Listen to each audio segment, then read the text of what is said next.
Yeah, it's just us. That's why you would have had to cancel the meeting. It's Harmon's fault. Right, it would have been all my fault.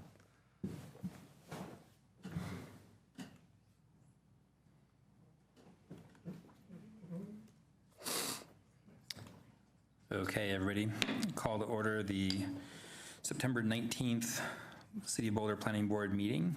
We have a quorum, got all necessary 4 folks here.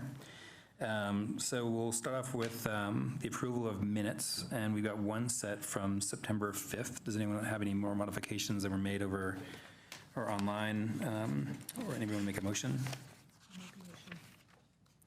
Anybody want to second that? Okay. Great. All in favor? Aye. Approving the minutes. Great, we did that. Next step is public participation. This is the part of the meeting where if you'd like to speak to us about something that is not on our agenda tonight, this is your opportunity, or one of the call-ups.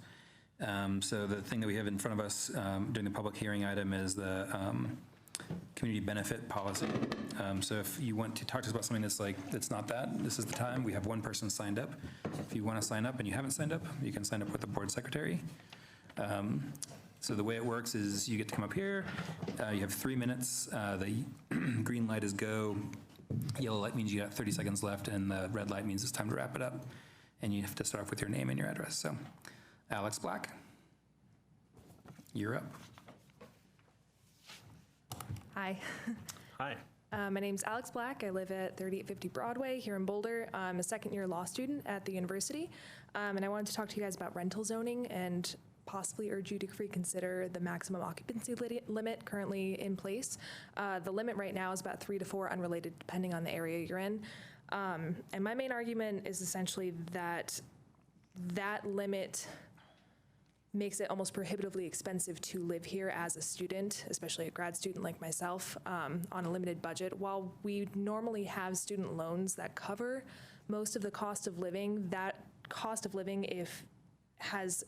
plays a substantial part in the ultimate overall student debt. And while CU is generally a pretty affordable school, the cost of living is such a huge chunk of the overall cost of attendance that I think to lower it would potentially increase attendance at CU. And considering CU is a significant portion of Boulder's economy here, especially for the 9 months out of the year and during which school is in session, if you were to increase the maximum occupancy limit in rental properties, it would potentially encourage more people to move to Boulder, as it would lower the overall cost of living. Just for a couple of examples, I currently live in a 1,200 square foot apartment with 2 other roommates, and we each pay about $1,000 a month, which is substantial, especially considering that when we graduate from school, we're going to have probably, $60,000 or so in debt just from cost of living between food and board, but most of that is going to rent. And then there are other situations like last year I lived in a 5-bedroom house that was zoned for 3 people, which is, to me, relatively absurd, especially because if we were to have been able to have more roommates, it would have lowered the overall cost. So essentially, I would urge a study at least to be done to actually look at the statistics and the impact on students as they come into and out of the university. And again, I believe that if that cost of living were to be lowered, it would encourage more students to attend CU, which is already a good school. It's already relatively affordable. If you bring down that cost, more people will come and pay into the Boulder economy in general. Thank you for your time. Great. Thank you. Thanks for sharing your thoughts. Okay, then we've got the discussion of dispositions, planning board call-ups, and continuations. We've got 3 call-up items in front of us. One's a floodplain development permit, 2330 30th Street. Another one is another floodplain development permit, 2266 Edgewood Drive. And then we've got a subdivision up in North Boulder. Does anyone want to talk about any of these, or you good? Nope. Okay, great. We'll move on to our public hearing item for the night, which is going to start off with a presentation from staff. Then planning board will ask staff questions and then take public hearing comments from folks, and then return it to us for deliberations, and then we'll make a decision one way or the other. Turn it over to staff. Good evening, board members. Before you tonight is a proposed ordinance related to the community benefit project that we've been working on. This portion is phase 1.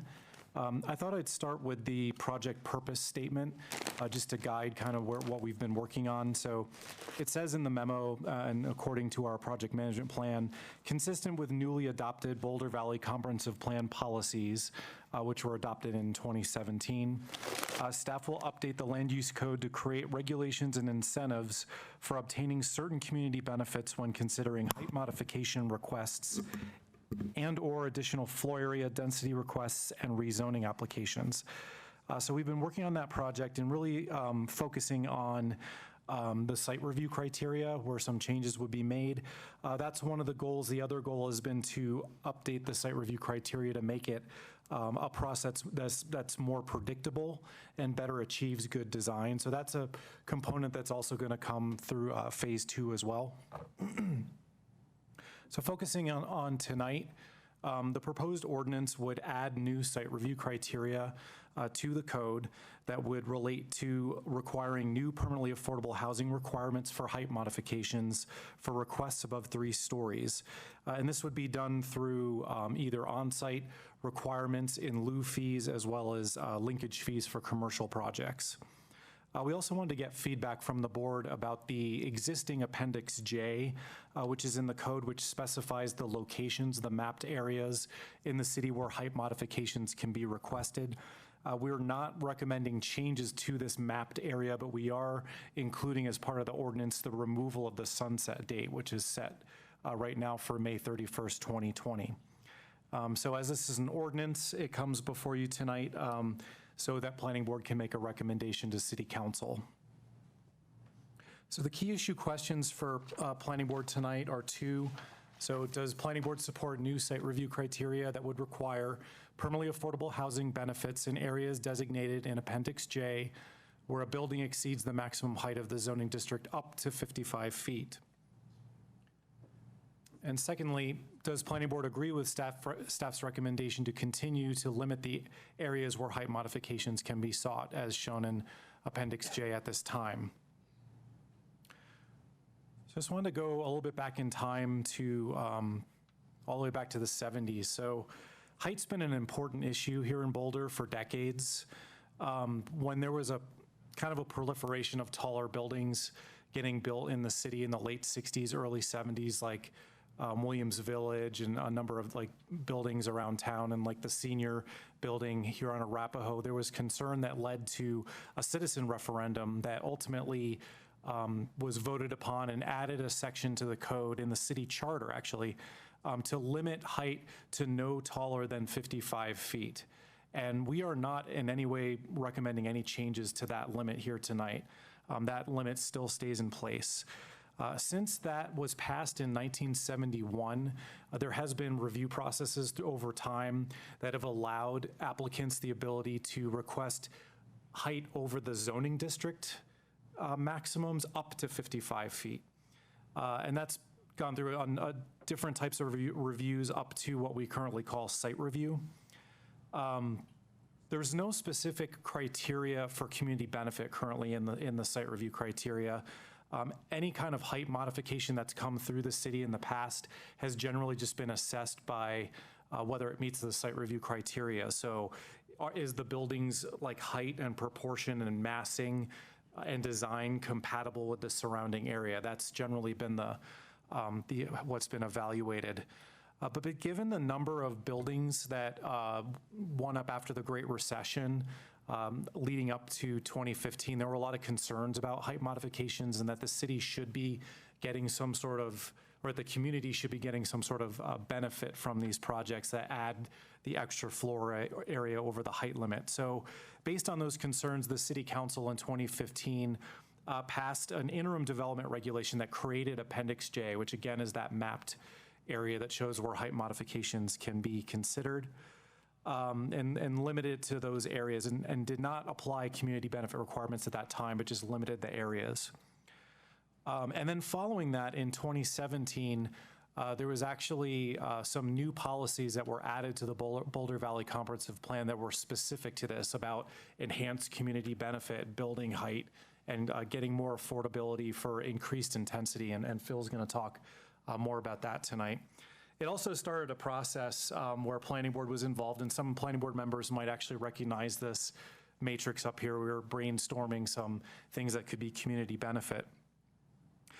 In 2018, there was a previous sunset date for Appendix J, and that was extended to 2020. And the most recent action from council was actually in April of this year, where council requested that we break the project into 2 phases, basically with phase 1 being a focus on permanently affordable housing as a community benefit, and then focusing on other identified community benefits as part of phase 2 into 2020. Just to show Appendix J, the sunset date, as I said, is currently May 31st of 2020. These are the areas where you can ask for a height modification. They're generally areas that are guided by adopted area plans and are generally areas that anticipate seeing buildings of greater intensity and height. While they are permitted in these areas, there are some areas or circumstances that are exceptions to this, where you can ask for a height modification outside of these red areas. So one place is in industrial zones. If you have a building that's not over two stories, you can ask for a height modification, or if you need that height for manufacturing purposes, you can request it. If you know the code, the measurement for height is actually the low point 25 feet away from the building. So it's not always 55 feet. As you're looking at it, it's actually from a low point 25 feet away. In some scenarios, you might have a building where the slope descends away from a building pretty rapidly, and that is very restrictive to even get an additional story on the building. So you can ask it for a height modification in that scenario. If you have a project where more than 40% of the floor area is used for permanently affordable housing, you can ask it for it anywhere in the city, and also emergency operations antenna. So I'm going to turn it over to Phil. Good evening, Phil Kleisler with the Comprehensive Planning Division. Thanks for your time this evening. So this is one of the major implementation projects of the Boulder Valley Comprehensive Plan adopted in 2017. And I think we'd be remiss not to at least pause for a second and recognize that this board's work, the planning board, really had an instrumental role in kind of drafting this policy and getting it through the approval process. And so we're now coming full circle back to you with a recommendation for phase 1 of the project. And so this, the policy that we have is really our major policy guidance for the project. And it includes at least our initial position from the city and about what types of projects we might want to see through this program, being that request for additional height, density, intensity, and so on, as well as an idea for the types of community benefits we would want to require as part of that process. And so what we've been trying to do is to really build off of this policy, and we've kind of realized that it's sort of a 2-step process. And so what we have in the policy is high-level direction, and we have some of those kind of topics. And so now the next step in this, kind of the first step, is then asking the question, what do we mean by affordability, arts and culture, and so on? Because at the end of the day, we have to figure out specific uses that are quantifiable and that we can put into the code. And so these are just a few examples of things that we've heard throughout the last year through the engagement process that we just wanted to share with you. Now, all but one of these are kind of part of tonight's discussion, and so most of everything on here would be discussed or not during the second phase of the project in 2020.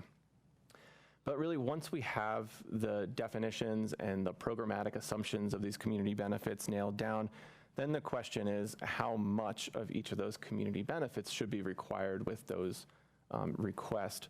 And that's the second step of quantifying the community benefits. And we're doing that through an economic analysis. That was the document that was linked in your packet as attachment C. And I think the 3 things that we're hoping to get out of that analysis are pretty critical for the project. One is that we want to make sure that the requirements are proportional to the project's impact. And so a larger project would see a larger community benefit requirement. 2, that each of the community benefit requirements are comparable. And so the second phase of this will have sort of a menu of different options. And what we want to make sure is that each of those are generally apples to apples in terms of the amount that's required. And then 3, that we appropriately balance the incentives, in this case, the building height, with the regulations from the community benefits. And so just to kind of describe our thinking throughout the last several months as we've been looking at this component of the project, is that we're kind of seeing it as a balancing act, in that if it's weighted too heavily towards incentives, we'd probably see we might see more projects come through, but a smaller amount of community benefit be realized. On the flip side, if it's weighted a bit more towards the regulations, we may see fewer projects and, again, fewer community benefits. And so our intent really of going through the economic analysis and presenting the ordinance that's before you tonight is to try to have an appropriately balanced array of incentives and regulations. And so the economic analysis, just to summarize some of the findings, it looked at several development potential projects, base and bonus type projects that would likely occur through this program. Some of the things you'll be hearing later in the presentation is the base versus the bonus area. The base area that we are describing as really the by right portion of the building. And so in this case, we look at stories 1 through 3, everything you could build by right, and then the bonus area being everything above the zone maximum of 35 feet or so up to that 55-foot charter limit. And so that would be the 4th or the 5th story. The analysis looked at both residential, rental and ownership projects, as well as non-residential, specifically office and hotel. And it ultimately resulted in a kind of a bookend of potential community benefit requirements that are somewhere between what we do right now and what the market may support. And so it kind of gave a little bit of a range there. But ultimately, it indicated that there is support in the market for this program for all uses and market areas. And so just to highlight a few of the findings, looking at the residential projects row, what we're seeing here really with the both residential and non-residential is that the existing requirements would apply. So there's no recommended changes to what would be required underneath the zone maximum height limit. What the economic analysis suggests is that in that bonus area, in that 4th or 5th story, that existing requirement of 25% of the residential units being affordable housing through the inclusionary housing program, that would be increased to 36% in that bonus area for for sale projects. Additionally, 50% of those for sale units would be on the site. It also found that when looking at rental projects, that amount would go from 25%, and it could go up to 41%. I think Brian has a question. Yeah, I just have a quick question. In the economic analysis, did they look at that additional bonus area coming out of the sort of by right intensity, like DU per acre or FAR or whatever we had put in terms of intensity, or did it assume that there was going to be additional intensity supplied? They looked at the area above the height limit, but they also looked at scenarios where it would be above the floor area, like the FAR limit. So we'll talk about it tonight. Just there's some scenarios where they recommended that the FAR might need to be relaxed in some scenarios to make projects more feasible. Okay. So that floor area above the FAR maximum would be bonus area 2. Okay, thank you. Yeah, I think we have a visual to show that in just a minute too. The only kind of path forward that we saw for the non-residential projects that would be seeking this to participate in this program would be increasing the affordable housing portion of the capital impact fee, or the affordable housing linkage fee as it's called. And so that's what we looked at. And again, the base area would have the existing requirement. But what the economic analysis suggests is that that existing requirement could be increased in the bonus area only by 43% in an office type of use, and by 116% in a hotel use. And so those are the 2 non-residential components they looked at. There's other parts of it's a pretty long report. There's other things that they found as well as some differentiations between downtown and outside of downtown and so on. But those are some of the highlights from the findings. A little bit about kind of the methods and the results of the engagement. I think we'd say that the community conversation has been robust on this topic, and it's been an interesting conversation, I'd say, throughout the last year. These are some of the methods that we used in that process. Just to highlight a few, some of you may have remembered our kind of Codapalooza events earlier in the year, where we had this project, Large Homes and Lots, as well as the Use Table project, and we kind of went around the community talking to folks about it. We also kicked off the projects with a series of focus groups, both led by staff as well as a consultant who did sort of a statistically valid sampling to recruit the participants and so on, as well as a lot of work with the Human Service Alliance as we were talking about the social service aspect of the community benefit. Those are just some of the ways that we've been having a conversation. Some of the things that we've heard, I think there was we're starting to get a sense of a general sentiment among the community of whether or not we should be looking at height modifications. And we just wanted to highlight a couple of different things for you. You'll recall that in 2016, we did a statistically valid survey through the comprehensive plan and asked, among other things, should height modifications be allowed outside of Appendix J? And when asked that, a fully 71% of the respondents said no. The interesting part was that it became a little bit more balanced once that question was caveated with, what if there were community benefits involved, such as affordable housing? And when that question was asked, it went down to 47% being opposed to it. We asked a similar question in 2019. It's a very, I'll highlight, non-statistical, non-scientific Be Heard Boulder questionnaire. But it was interesting because that also saw 47% of being opposed to that question of allowing a height modification with community benefits. And so the similarity, we just kind of wanted to highlight, because that and the conversations that we're having, we're starting to get a sense that this might be something that could be palatable. Though you'll see a big yellow part in the 2019, that's the maybe that should happen. However, we have to pay attention to design and compatibility. That comment was mentioned probably in our first focus group and heard throughout the process. The community benefits need to be enforceable, permanent, depends on the location. Some locations may be more suitable than others. We heard a lot about it being a tangible item, such as something that the neighborhood could enjoy, like an outdoor gathering space and things like that, to consider in the next phase, as well as ensuring that different community benefits are comparable to each other. Some of the other highlights, we're getting a sense that affordable housing is the right priority, and that's what we're focusing on with this first phase. The context and the compatibility, those are crucial components. We did hear a bit from the development community about that imbalance piece, leading to fewer projects and, as a result, fewer affordable housing units being built. We heard a lot from residents that we've spoken with who have a preference for on-site units versus the option of paying a cash-in-lieu contribution through the IH program, as well as the long-term nature of the community benefits. The community benefit should at least outlast or last as long as the building is associated with. Carl will describe our ordinance.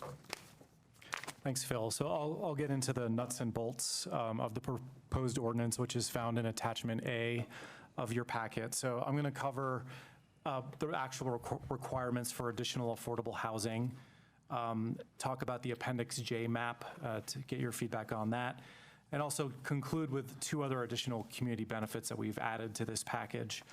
So what's proposed in Attachment A is basically new site review criteria.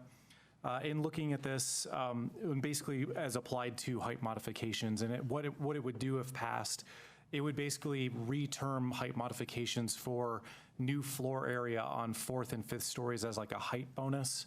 So there's already a section inside the site review criteria called land use intensity modification. So it applies to a number of limited scenarios in the city where, under certain circumstances, if you meet criteria, you can add more floor area up to a certain extent. You can reduce open space by a certain extent if you meet certain criteria. So we felt like the community benefit requirements fit that scope and that it would be appropriate to add it to that section.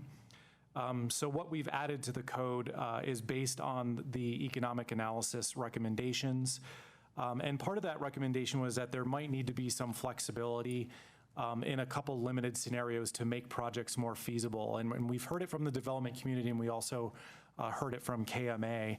But like the BR1 zone, for instance, has a 1,600 square foot of lot area per unit to determine the density, which makes it difficult to do residential in that particular zone. And we've heard that in recent feedback as well. Some of the comp plan policies are actually very explicit about trying to increase housing capacity in the Boulder Valley Regional Center where the BR1 zone is. So we've included some intensity modifications for the BR1 zone, as well as some of the zones that are less than a 1.0 FAR. If you remember the Armory project, there's a 0.6 FAR in the MU1 district, for instance, and the developer at the time was looking to potentially do a 1.0 FAR with a special ordinance approval if they did an accommodation for the arts community, and it ultimately didn't pan out because they couldn't figure out a way to kind of ensure that benefit, but it showed that there was a need for maybe some more floor area to make something like that happen. So we've included that in the ordinance for a certain number of zones to go from basically a 0.6 to a 0.9 if they're part of a height bonus request. Again, this would all be done through the site review process. It would still require planning board review at a public hearing, would still be subject to all the site review criteria. So getting into the Actually, let me ask a quick question, sorry, on that. Sure. I'm in dumb question guy phase tonight. Would you go back to the previous slide? Sorry, I'm like super loud. So all the zones that you've looked at, we'd still only be able to have height modifications for projects that meet the community benefit requirement only in the areas identified in Independence J, right? That's only right, inside the unless right they've met those exceptions that we talked about. Okay, thanks. So in the additional affordable housing piece here, we've been going at this, looking at the KMA recommendation, again, trying to get to that appropriately balanced approach to try to, get community benefit, from the additional intensity, but also in trying to achieve a greater level of feasibility. So when you look at the base area, so for residential projects, the base requirement now for affordable housing is the existing 25% inclusionary housing requirement that would apply for the floor area below the height limit.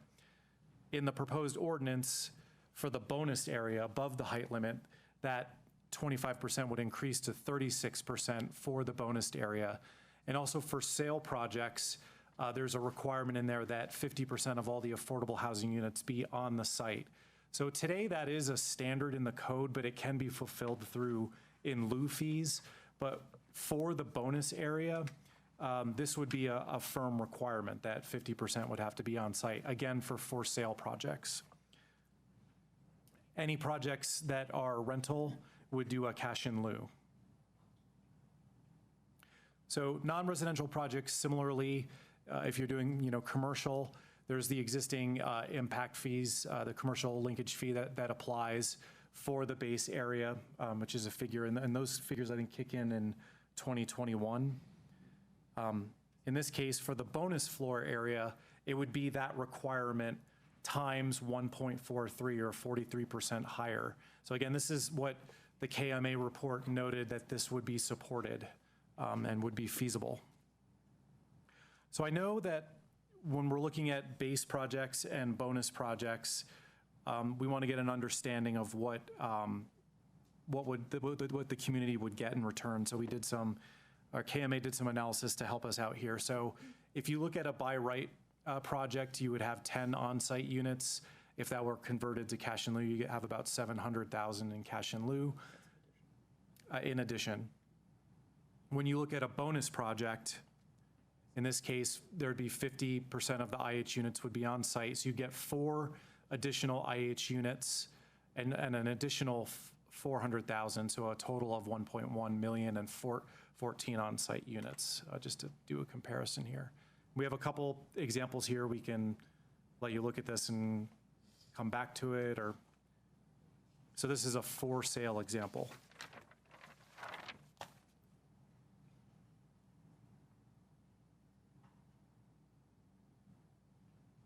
I can come back to it.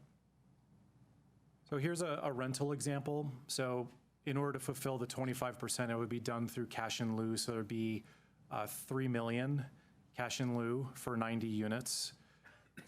And then moving up to a 4-story building with 120 units, again, they get more units because they're adding bonus floor area. There'd be an additional 1.5 in cash in lieu for a total of 4.5 million cash in lieu. I'm sorry, can I just ask a question?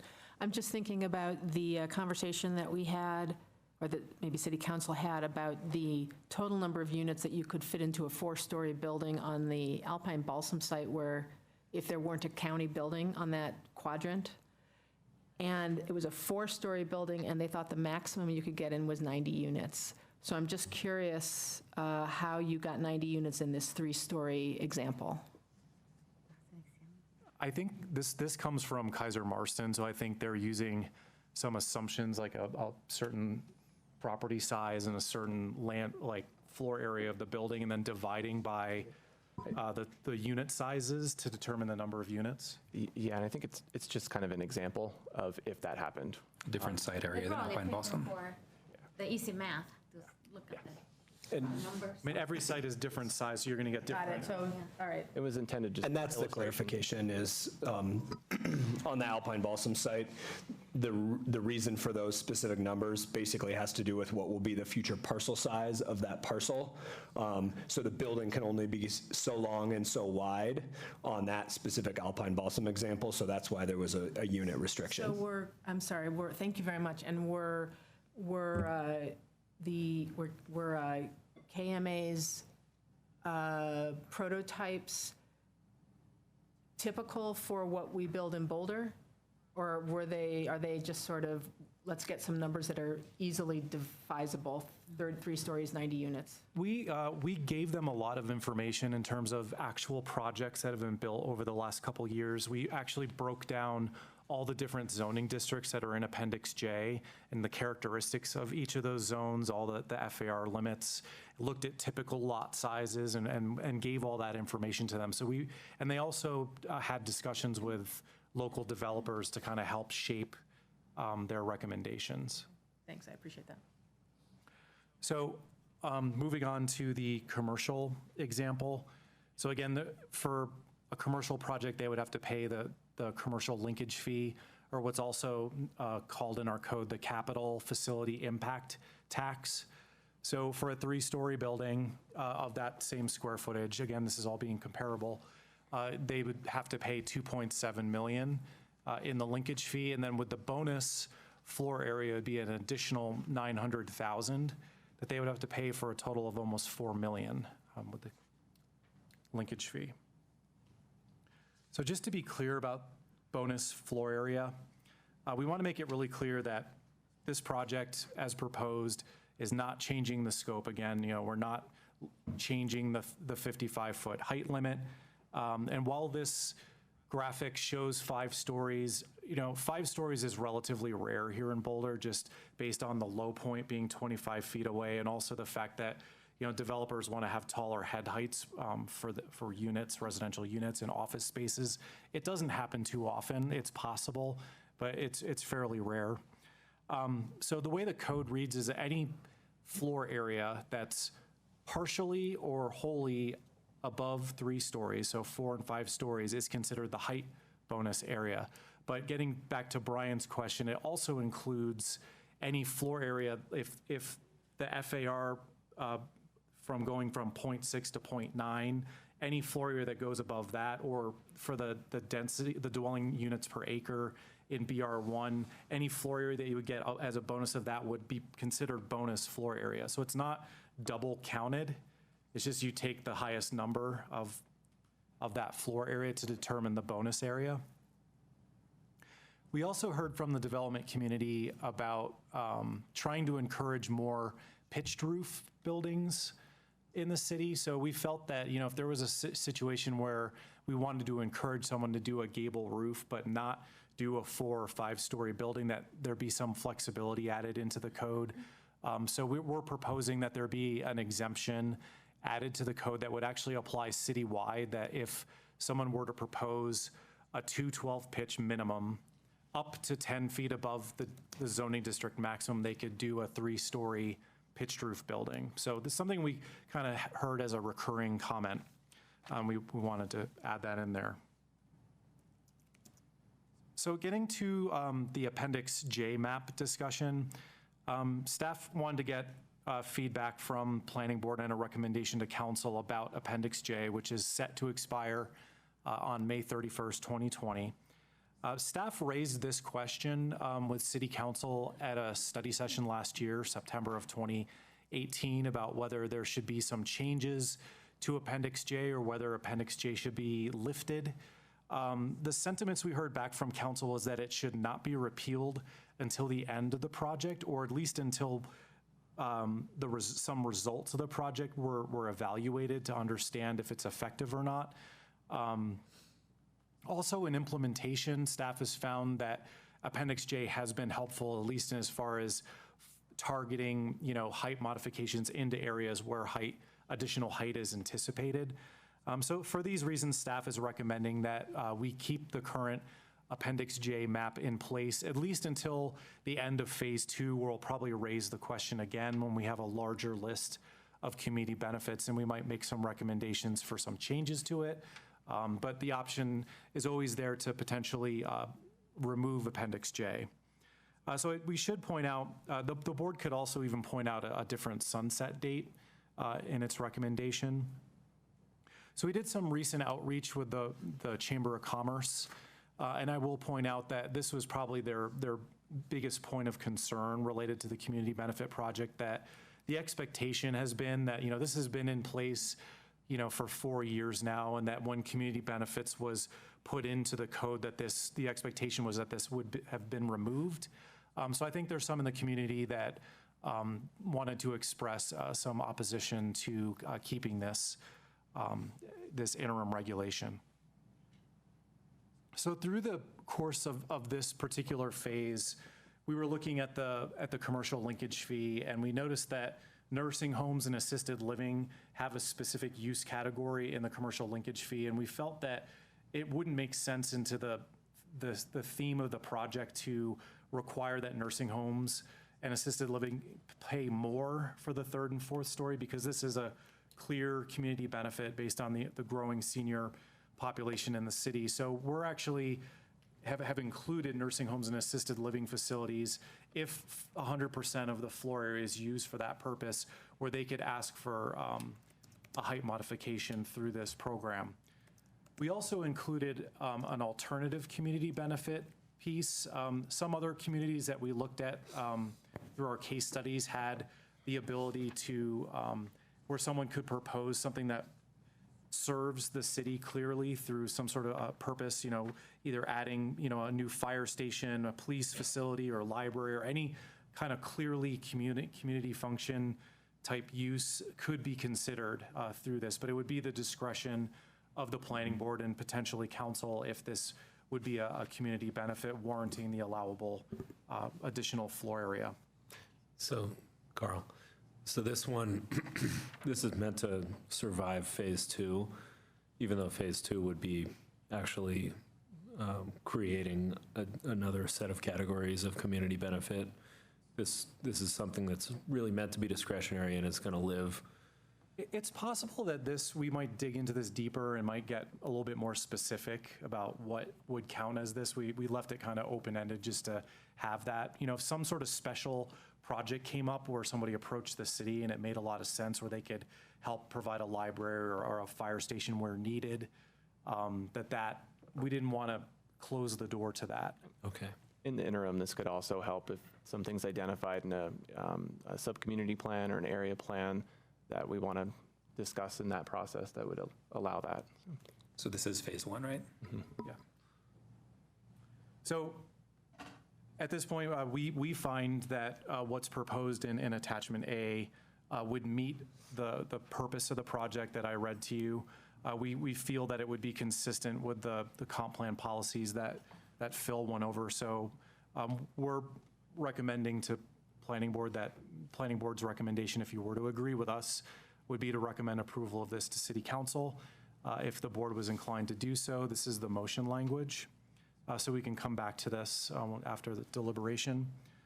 Just as far as next steps, this is set to go to City Council for first reading on the consent agenda on October 1st. So this wouldn't be a public hearing, it's just where people could make comments at open comment about it or send emails to City Council. And then the public hearing is actually set for October 15th. Following that, we anticipate jumping into phase 2, obviously, and further refining the other identified community benefits and working with Kaiser Marston on how to weigh them against each other and dig deeper on what those specific requirements are. And we hope to come back sometime in 2020 with those additional criteria. And we've written the ordinance in a way where it sets it up where we could just add it to this new section when the new community benefits are identified. So with that, we come to the questions for the board, and we're happy to answer any questions. Great. Any questions from you guys? I have a few. Sarah? Can you just reiterate what you mentioned sort of in passing about the capital facilities fee? You said something about it being either increased or something, so could you just go back and There's reiterate an that? increase that's set for 2021, and that would I think that automatically happens at a certain date in 2021. So these requirements would be above that once it goes into place. So no, I'm sorry, not the linkage fees, but the other capital facility fees, the email that I sent to you where it's the capital facilities impact fees that have to do with money for library, parks, recreation, human services, municipal facilities, police, fire, all that stuff. Those are separate from the specific linkage fees. Will those be change? What, if anything, happens with those fees? I'm going to defer to Chris on that if he could help out. Sure. So the capital facility impact fees are impact fees as defined under the state statute. So there's essentially parameters and legal requirements that have to be met. So the community benefits program and the first phase that is focused on affordable housing doesn't have any relationship to those fees. And so it's just related to housing. And so that's why there's discussion about the affordable housing commercial linkage fee. Right, but will the additional bonus space, the bonus floor area or bonus square footage have the capital improvement fees applied? They would, yeah. So any new floor area added in the city has to pay those impact fees. And so they would pay all of those fees at the rates that they are today defined in the fee schedule. And then I think you asked a second question, which was about, do those increase each year? There's an automatic cost escalation based on CPI that's built into the revisions of the fees. So every year when the city adopts its budget, capital facility impact fees go up by CPI. There are other fees in the fee schedule that are adjusted based on the actual cost for service. These ones were allowed by code to increase by CPI. Thank you, I appreciate that. I did have other questions. Yeah, go for it.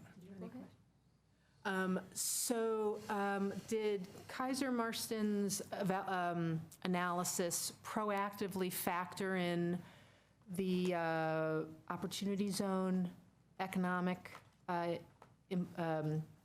drivers? I don't think that they took, you mean the actual federal program being applied to that area? I don't think that was factored into the report. I don't think so. Do you have any concerns that it doesn't, that it may not?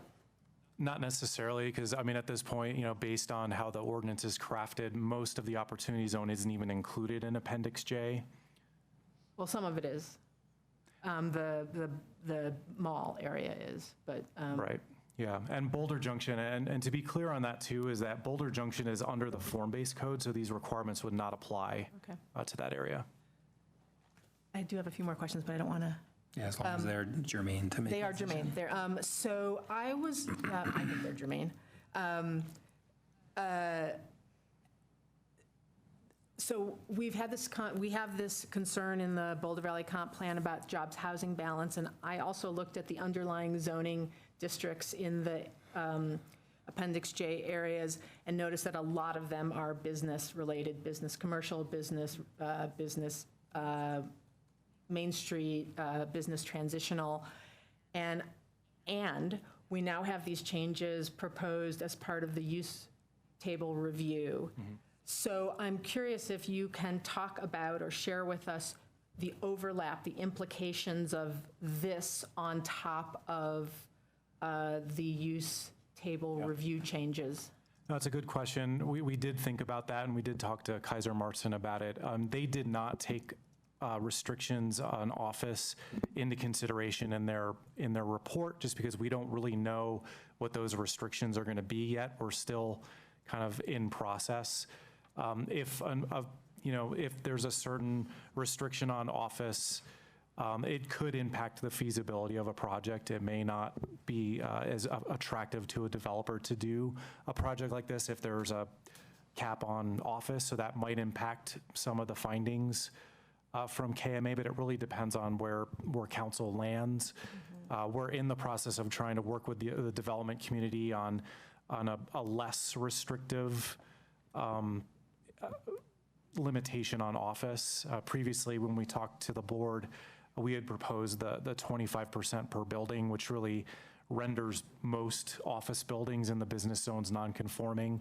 So we're looking at more of a higher threshold in floor area in order to not be so restrictive and also allow some of these projects a little bit more feasibility. Okay, so that's a bigger question than what we're talking about tonight. But because I was just thinking quite a bit about the implications of the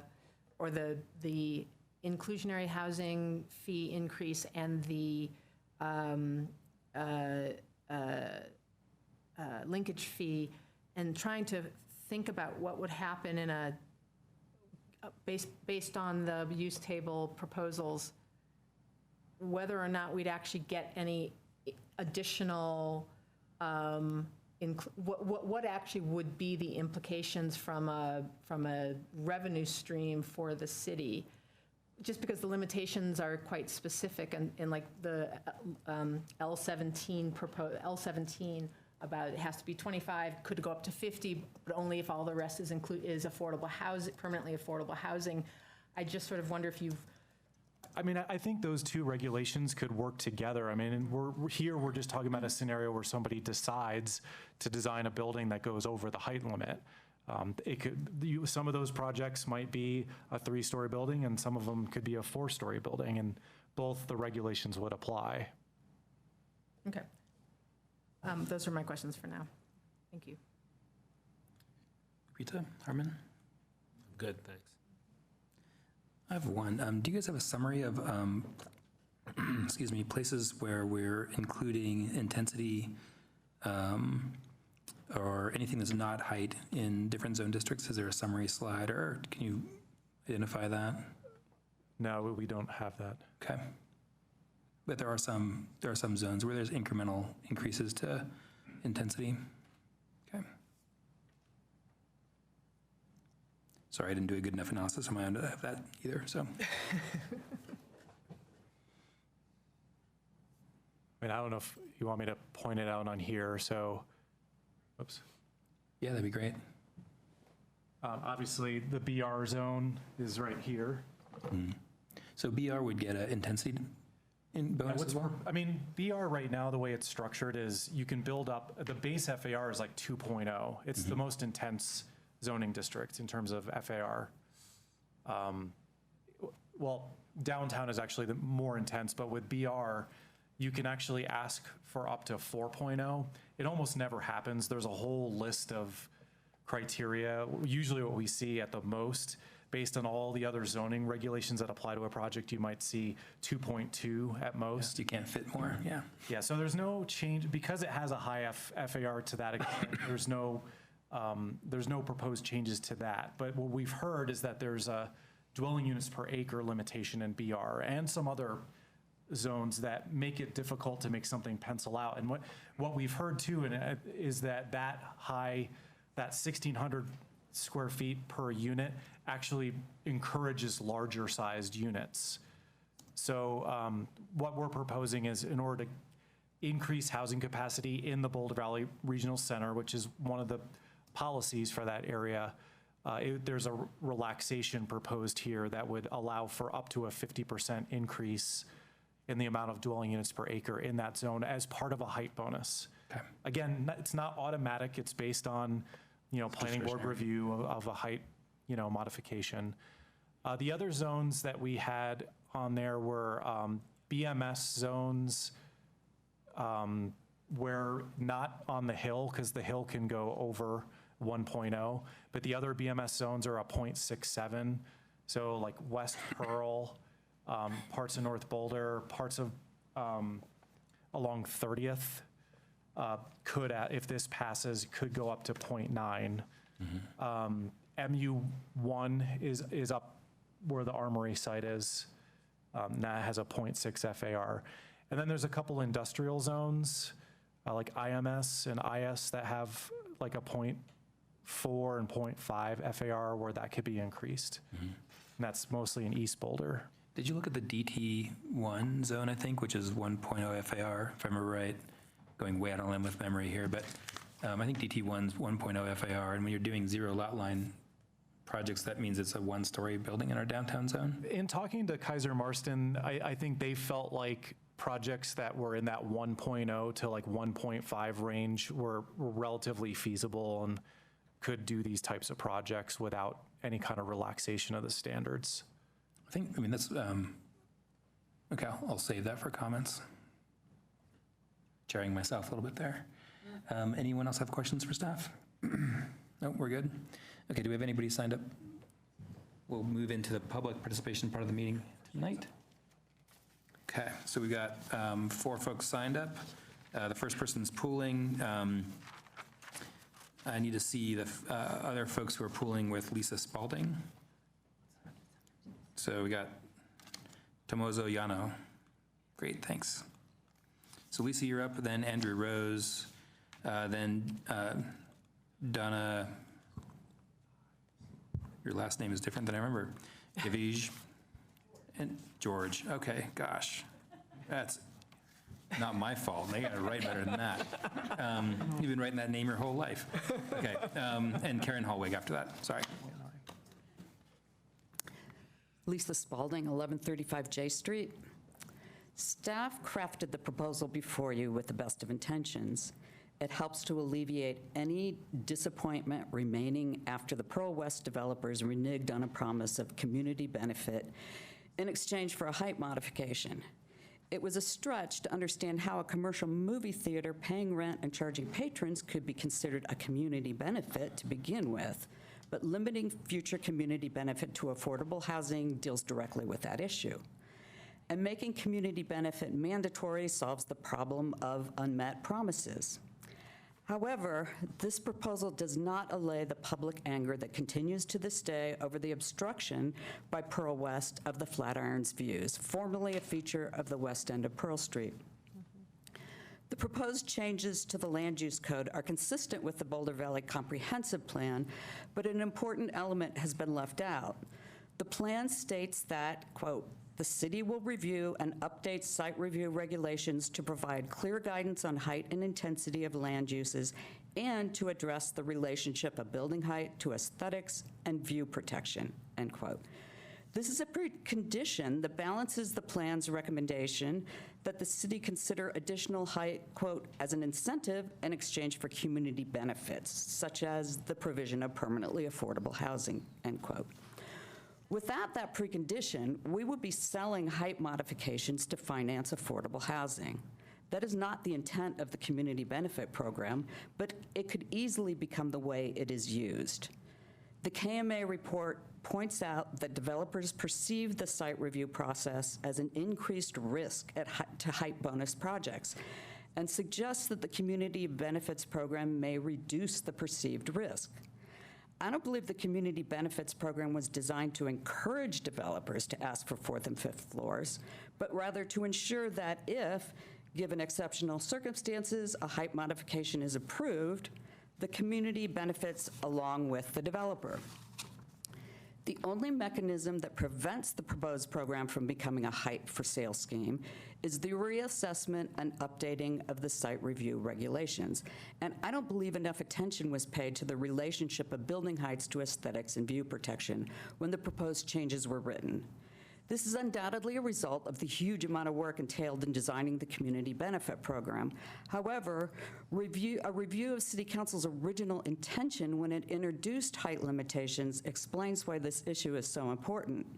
Section 84 of the city charter includes among the purposes of our height limitations the promotion of health, safety, and the general welfare of the community, the provision of adequate light and air abutting properties and neighborhoods, to prevent overcrowding of land and avoid an undue concentration of population, to prevent the encroachment of privacy and lessen traffic congestion, to preserve the integrity and character of established neighborhoods, to preserve, and this is a quote, the last item, to preserve scenic views of the mountain backdrop, which are a unique asset to the community and provide a distinctive character and setting for the city, and which provide an attraction to tourists, visitors, and students of the University of Colorado, and to protect a public investment of over $3 million in the mountain backdrop. That was in the 70s. I encourage you to follow staff's recommendation and limit Phase 1 of the community benefit program to the areas designated in Appendix J in order to assess how the program is working. I also encourage you to reject the alternative community benefits section at this point. It would be more appropriate to deal with that issue in Phase 2 after the community has had time to provide input. It would be a huge mistake to even mention Alpine Balsam and at this point, or any other projects. But first, please spend the time necessary to review the site review criteria and ensure that it protects the community before it tries to incentivize developers to apply for height modifications. Planning board reviews and city council call-ups alone can sometimes be too dependent on the pressing concerns of the moment to guarantee the future of our community. Thank you. Thanks.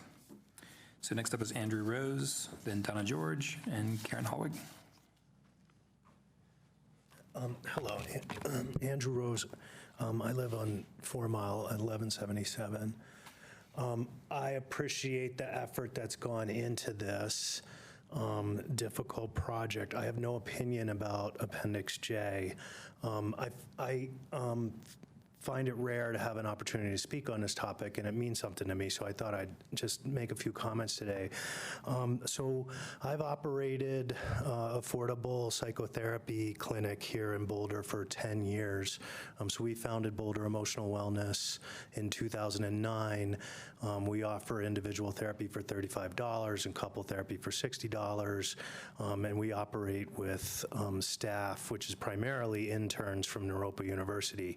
It is difficult to operate an affordable service, and the community benefit program here is a little glimmer of light that we may have an opportunity to provide services, human services, for all of the people that benefit from the affordable housing. So having a robust affordable housing program is commendable, and our clients, by and large, we started taking Medicaid a couple years ago, so we have over 130 Medicaid clients, and we see a lot of poor folk that live in Boulder that may have benefited from the affordable housing program. What they don't have access to is what I'm concerned about.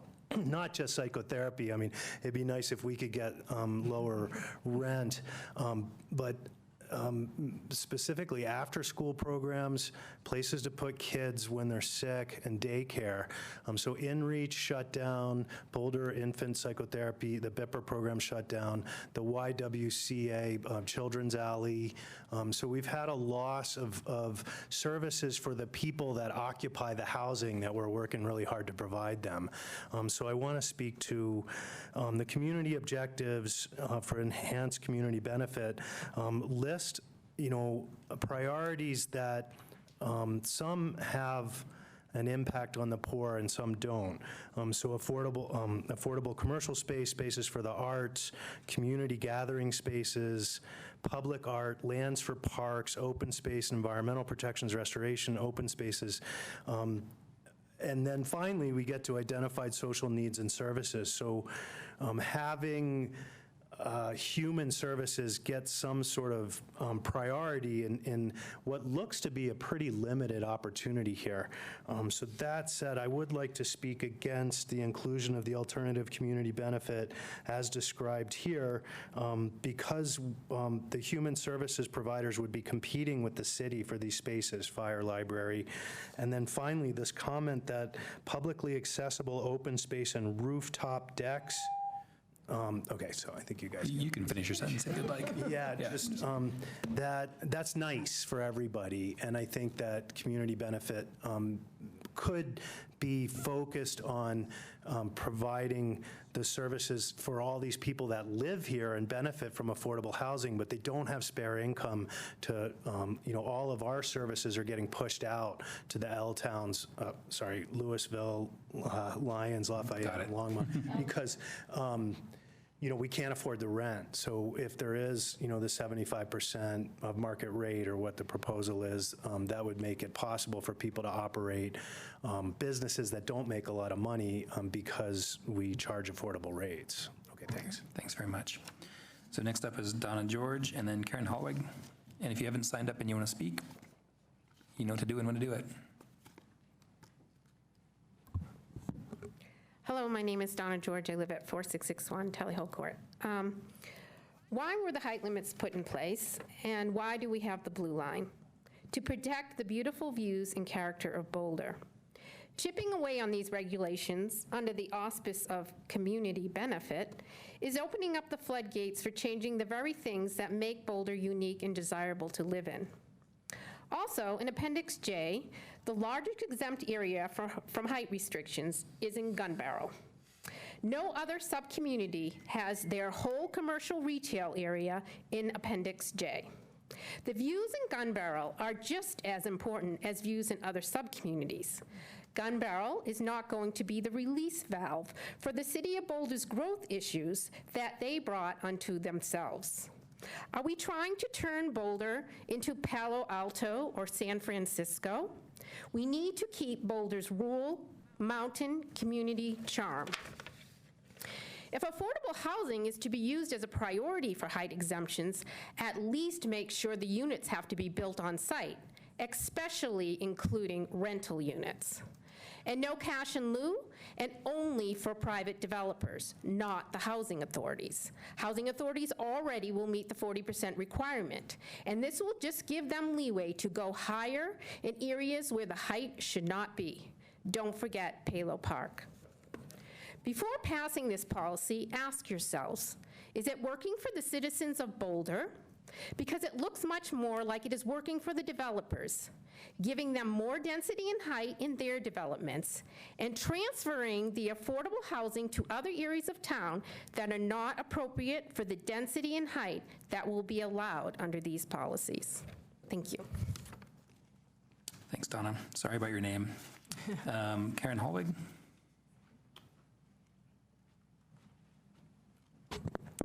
Karen Holweg, 4440 Greenbrier Boulevard, and I'm speaking tonight as a resident who's been following community benefit for a few years now, and just speaking from my own personal opinion and observations in the community. First of all, regarding Appendix J, I agree with Council and would like to see that kept as is until there's some evaluation data presented and we see how things go. Second of all, I'd like to see community benefit defined narrowly. And I think the goal of increasing housing capacity is our major community benefit that we're looking for in this town, and would advocate for only allowing residential properties to qualify for the added stories and the benefits that would come with that. Otherwise, we're never going to be able to address the jobs housing imbalance that we have and that we all complain about daily. So I would not include offices. I would include the kind of buildings that there's been a lot of talk about lately with commercial or human services or something else on the first floor, and then residential above those floors. The other thing that I think is really important is that for community benefit, buildings are required to have on-site affordable housing in the building and not use cash in lieu. I think in our community, we really need to have people of different economic means living together and not separated by whatever we do as on housing measures. And finally, I want to agree with the statements that have already been made this evening about the need to protect views. That, to me, is another essential component of the decisions that you'll be making tonight. Thank you. Great. Thanks very much. Anyone else out there? Nope, we're good? Okay, so we'll return to the matter of the board. Do you guys want to take a break? You want to keep going? Let's keep going. Keep going? Keep going if you want. Great. So we have two key issues in front of us up on the screen, probably here in a sec. And I guess we could start with those, or if people want to sort of make an overall statement at the beginning, maybe we could just go down the table and do that. Does anyone have a preference about how we tackle this? Let's do the key issues one by one. Key issues? Okay, great. So does anyone want to kick us off on key issue number one, which is really whether or not we support the site review criteria that would require permanently affordable housing benefits in areas designated in Appendix J where a building exceeds the maximum height of the zone district up to 55 feet? So I actually had some comments that were with specific reference to the proposed changes. This would be the time. Comments yeah. and questions. So the risk of nerding out here, 9-2-14, H2I, lowercase I, the land use intensity modifications, on page 28 of the packet. You proposed changing the language from potential to general. And I was just curious, what are the implications of that proposed change? That's not really a substantive change. That's just to structure it so that it's clear that little I and little 2I are the existing regulations that apply regardless of whether or not a height modification is asked for. And then the new modifications that are allowed would be under little I 3, I guess, or little Roman 3.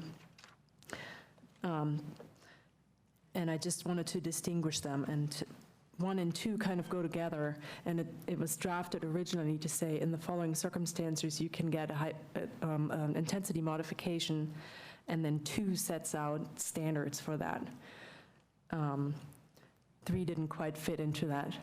So I just made it clear that those 2 belong together by saying general and explicitly referring to the 2 amongst each other. Okay, so dropping the potential doesn't mean that it's guaranteed, is that correct? That's correct.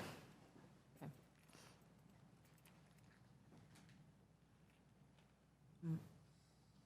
I think you might as well get all of that stuff off your chest at once here. Well,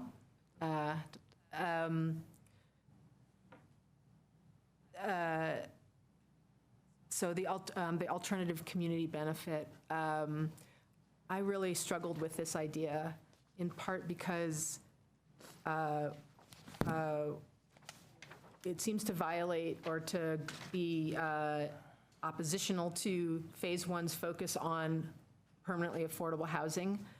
And it just struck me that it opens the door to sort of a circling back to the very thing we were trying to avoid in the first place.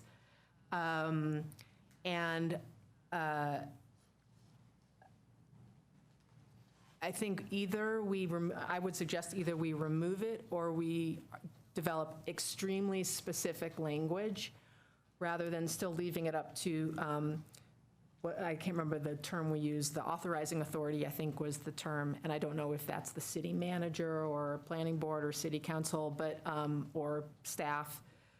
But either we remove the language and set it aside for phase 2, or develop very specific, limited language so that it can't open the door to more mushiness, more mushiness. So. Just to set the stage, to contextualize your comments, do you generally support the new site criteria or not? Just so we can. The new what? The new site review criteria or not, just so we can understand like where you're headed with. I generally, but I have these concerns, which is, this is the chance for me to raise my concerns. Sure, I'm just trying to get the high level, like. Yeah, high level in general, yes. Great. With some caveats. With some caveats. So my other concern was with the nursing home and assisted living exemption. So I actually did some research and discovered that this is a quote from Equity Multiple, which is a commercial real estate investor platform, and it's why investing in senior living facilities makes sense. And the first quote, the first line is, in the past several years, senior living facilities have emerged as a high-performing commercial real estate asset class. The total market capitalization of assisted living facilities and senior housing investment is estimated over $250 billion. So my question is, I wonder if we're making an assumption about nursing homes and assisted living, that they are all, hat in hand begging for money, and in fact, that may not be the case, and maybe we need to be more specific with this proposed language that specifically says nonprofit nursing homes and assisted living facilities. Or affordable, something. I mean, I just feel like we're giving a pass to a real estate asset class that's actually quite profitable. So maybe I have a question on that, because my understanding of how that evolved was that the communities identified that as a need for the residents, that kind of housing, and whether or not it's profitable isn't really one of our criteria. It's not sort of like what we have under the site review criteria at all. So it's more about trying to incentivize a community need, right, rather than a business model. Yeah, and it came to us when we were going through the use line by line items of the capital facility tax, and we were like, that is a use that is clearly a community benefit and shouldn't be necessarily, penalized by a higher percentage, for the upper floors, that maybe this is a use that we value, that we should just have them pay the tax just uniformly throughout the building. Okay. So that's why it kind of rose as a potential criterion. Yeah, please. I'll be interested to know, I'm sorry, I forget this thing all the time. I'll be interested to know if they looked into sort of like the representation on our, I guess, was this population. The aging population. Yeah, the aging population, because you say, we probably increase that population. But would that be of all socioeconomic strata, or just some specific? I mean, because this is a relatively affluent community compared to others. And if we are going to account this as a community benefit, is it going to benefit the entire range of income that we have in the city? Or are we going to, again, favor people who already have benefits already? Am I clear on that? I don't know how to phrase it, because it's not a negative thing, but I would like to know at least the numbers. I was speaking about, there will be something that we can maybe favor to make sure that those people who do not have those benefits now could afford it now.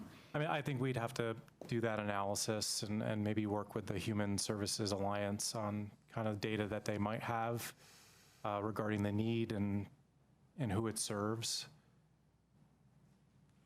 Yeah, I would propose that I would suggest that we go back, or ask you to go back, or ask City Council to ask you to go back, I'm not sure how this works, to do some of that analysis, because although I recognize that the site review criteria is not about how much money a developer will or won't make, the assumptions built into this process is what is the fee structure that still makes it feasible for a developer to build something. And so therefore, I don't think we should give for-profit developers of housing, of assisted living facilities a pass solely because they serve a particular age group. Right. You know, and maybe there are maybe there are answers like the additional floor area they get has to be permanently for Affordable. people of a certain income. So rather than what happened with 311, where you end up offloading affordable housing for seniors 2 miles away, I just think we need to, I would like us to think about it more deeply than is captured in the language. So for now, those are my comments. Great. So I'll just respond to that. In our comp plan update, affordable housing came up as being the chief community benefit, but I pretty much running neck and neck with it was senior housing, and not just affordable senior housing, but senior housing, period. And there was a lot of talking about this silver wave, or whatever folks are calling this cohort of people who are aging out of regular housing and want to move into senior housing. And so, I think this is actually an apt response to that, and meets the comprehensive plan goals around providing community benefit through senior housing. And I also think that whereas affordable housing is easy to identify because we can find out what people's income is, and then we can compare that to our AMI, and then see if they make 60% of AMI or 90% of AMI, and what kind of affordable category they fit into. Seniors don't make money usually. That's why they're going into senior living. They're getting a Social Security check, they're receiving some benefits from investments, and they can go into the senior living facility when they're 60 or when they're 70 and when they're 80. And so how much wealth do they need to have to retire into this affordable unit? And is it going to be determined by how old they are, how long they expect to live? There are just too many variables, and it's hard to figure out what is an affordable senior unit, and what's the measure of how much money a senior has when they decide to go into a unit. And then there was one, and then the for-profit, nonprofit thing. I think there's some assumptions there that I'd like to see some data in before we make any kind of requirements, because Harvard's a nonprofit institution and doesn't have a problem charging law students $58,000 a year to go there. So I don't really think that I'm comfortable in the slightest making a distinction between for-profit and nonprofit developers of affordable housing, and then or of senior housing. And then finally, I think that one of the reasons why the market capitalization of senior housing is large is because of this silver wave, and it's a need that developers are beginning to fill. It's a niche that has been underserved for a while, and one of the reasons that it's big is because it's getting big.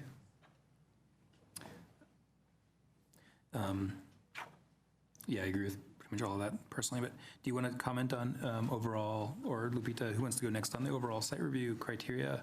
Do you support it, not support it? Do you have some caveats, or where are we sitting with that one? I think my question was more on. Mike, Lupita, your mic. Sorry about that. That's okay. So in addition to trying to understand a little bit better details regarding the affordable housing, whether it's for senior citizen or not, I think I would like to hear more about that. Definitely, with regards to the alternative community benefit, I'd like to know a little bit more about what would be appropriate categories to be included. And I would like to know more what, within the context of what we want our city to look like or grow as, we were more acceptable versus others.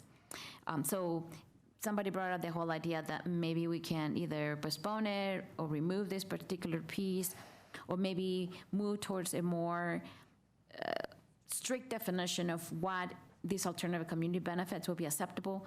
I don't know if that's something we want to do tonight, or at least propose as another area where we would like to learn more about, investigate, and maybe have a little more time to think about it. Because I think this is a good opportunity for us to have a clear opinion on what we would like our city to look like, because we can articulate what to us are these other community benefits we may not have had time to think about. Sure, okay, I'll give general comments. So, in general, I think I'm supportive of the new site review criteria. And I think with the caveat that we hammered on affordable housing, senior affordable housing as the three big categories of community benefit, to the point where I think at one point we had given up on all other forms of community benefit, and we were only looking at community benefit through the lens of how to generate more affordable housing, and then council provided direction to look into the other things like aesthetics and other forms of community benefit, and put those back on the table. So I think that there is nonetheless sort of a focus in the way that these the new ordinance regulations come together that sort of works towards just supercharging as much affordable housing as we can get, which I think in many ways was the charge. However, I agree to some extent with Ms. Spalding's point that maybe more attention could have been paid to aesthetics, and so we had talked about how we might want to see step backs on the fourth floor and encourage slenderer shapes to our buildings, glassier forms, things that, made it easier to stomach the extra height, things that physically made it easier to see through the buildings to the mountainscapes behind. So I think, from a kind of code aesthetics, I think this code's a little more brutal and less sensitive when it comes to paying attention to appearance of things, and we might want to think about bolstering the aesthetic pieces that are mentioned in the staff report, where the site review criteria that allow us to talk to height when we're reviewing projects during site review, they may be strong enough already for us to require developers to change their roof lines and stuff, but I think maybe some specific language to make them more explicit and stronger would help. I'm not someone who feels that site review needs to be overly prescriptive.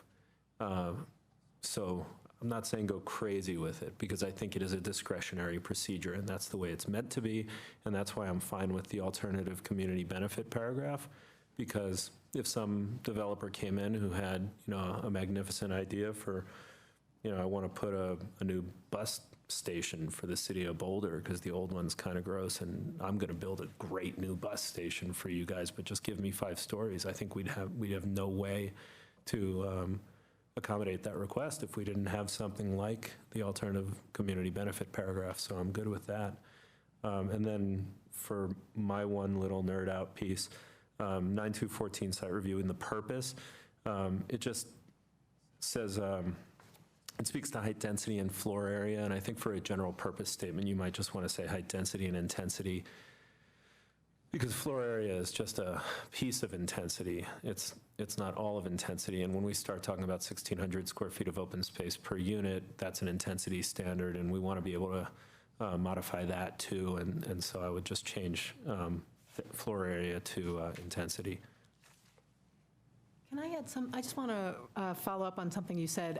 So I agree very much with making sure that the underlying site review process doesn't just give a thumbs up because the developer has agreed to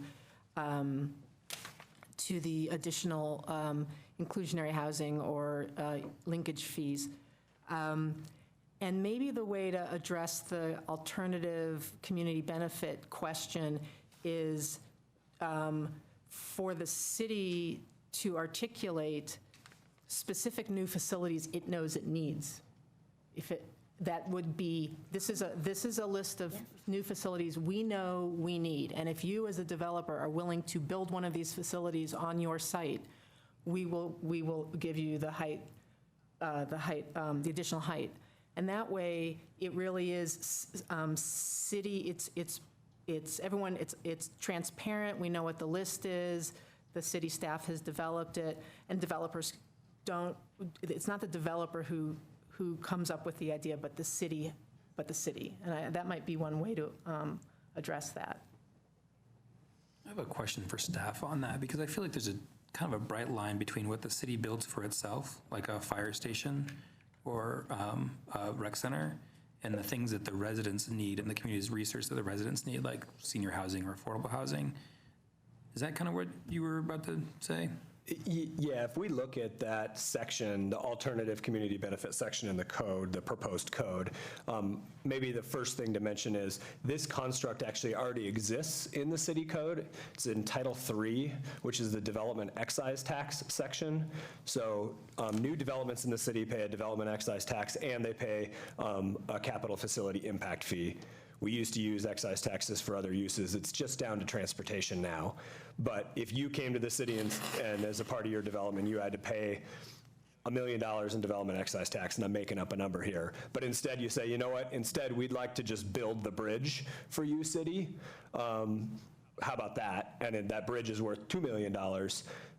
The code would allow us to say, yes, please build the bridge for us, because that's something we need. And so I think the conversation you're having is actually a really good one, which is, it would be a facility that the city has expressed a need that we would have. We're going through a process right now. Each of our departments have master plans, as you've recently reviewed several of them. So let's use, for example, maybe there's a development that's occurring in a part of town, and as a part of that, it's in a geographic area that maybe we need a police substation in. You know, a smaller office for officers to be able to do paperwork, for residents to come and ask questions. And they say, you know what, instead of paying the housing fee, we'd like to just give you a police substation office space on the first floor. And what the code says in here is that it has to be a value which is equivalent to or greater than what they would have to pay. So let's say they had to pay $1 million, and the value, if we had to buy that commercial condo to put our police substation in, is $1.5 million, then that'd be a pretty good deal for the city to go ahead and have them build that for us. So I think it would, one, have to be an acceptance of the city to agree to this alternative compliance. And the reality is that section in the development excise tax portion of the code almost never gets used. Actually, in my tenure, I'm not aware of any time that section has been used, but I think it's a great opportunity for the city to be able to have this section in here if there's anyone who wants to be able to provide that facility to the city as a part of their project. So it's generally on-site things that the city would need as a part of that are integrated with the community, or adjacent transportation improvements, typically. Yeah, and I might look over to Hella and Carl and Phil, because I don't think this code section requires that it's on-site. It just has to be of equal to or greater value. So theoretically, somebody could build a bridge somewhere else in town, but I don't know what the mechanism would be for that. Yeah, and what's in this code section is police, fire, library, human services, parks and recreation, or other municipal office, land, or service. So it is broad, but it's really about physical facilities. Cool. I mean, it seems like it's worth having that in the, or keeping that thinking open, just providing, kind of summarizing the feedback that we heard from both sides here, that you know, if certain things can be identified on sites beforehand, that could be really useful for us when we see a site review project. Like, we know in advance that this property is in a neighborhood that needs a police substation, or we know in advance that this property has a off-site bridge that's going through some nebulous property ownership, but they have the ability to build it, and they've got approval from the property owner, and it's on a connections plan, the city thinks it's worth something to them, right? Provides access from like North Boulder to the middle of Boulder, or down the Norwood Hill, for example. Picking pet things of my own. So that seems like that's something that's worth kind of having be part of the dialogue here at some point. Can I go ahead and call on myself for the site review criteria? So I'm generally a fan of the approach you guys have taken. I do think that just high level community benefit is aligned nicely with affordable housing, and I think I've been consistent in that for a long time. And I think it's reasonable for it to have been broken down into sort of phase 1 and phase 2. I'm cool with the additional categorizations. I think it might make people more comfortable if it's tied to being explicitly looked at as a part of phase 2. We'll just update it or consider it. I'm not sure how you write that into ordinance. I'm not going to be trying to craft language here. I think another specific couple of things on the criteria. I'm generally a fan of the way the height section's written, but I would try to include, because we've talked about this a lot of times, this board, and some of the folks who are on city council now who, when they were on this board, talked about this as well. How do we encourage things that are more about livable neighborhoods rather than just traditional gable roof forms? So when we've talked about that before, there's been a lot of contemplation of including roof deck railings, and the stair head required to get up onto a roof deck. So if we were I would really like to see allowing floor area required for elevator or stair access to roof decks, because we have these, especially on these taller projects, we have a need for making sure that open space that's up on a roof is well used and is a possible way of doing a dense project. If you're doing a 2.5 FAR project, using the roofs is a reasonable thing. So I'd like to see that included. I totally can't support Appendix J continuing. So we're going to talk about that. Well, it's part of this one too, so I'm just kind of touching in on it right now. You say can or Cannot, yeah. I was here when that Frankenstein map was made, and there was no thought put into that thing at all. There's no underpinning of planning. So I'll talk about that in a bit, but I'm just gonna send one over the bow that for me, that's an absolute deal breaker on me voting for this. And I think it's important also to clarify for folks in the audience and just for anybody who's the thousands of people watching from home tonight. This process is a continuing of an ongoing series of additional restrictions being made on development in Boulder, not a loosening of anything. So, 4 or 5 years ago, we had site review, we had criteria. There became a notion that we maybe should refine some of the criteria. That was one distinct process.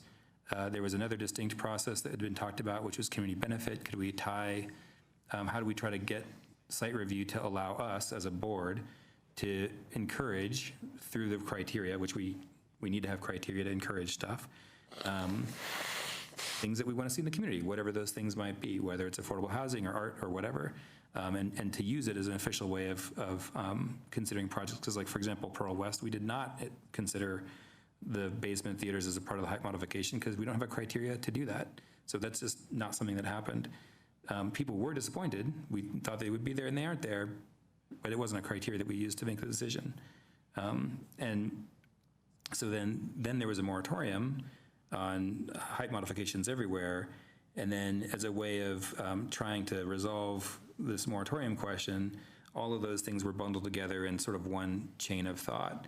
And I don't think it's, I think the part that's really, really missing is both what Sarah and Lupita said, which is there's no discussion here of, where really is appropriate for this, what zones are really appropriate for this outside of the red bubbles on the map.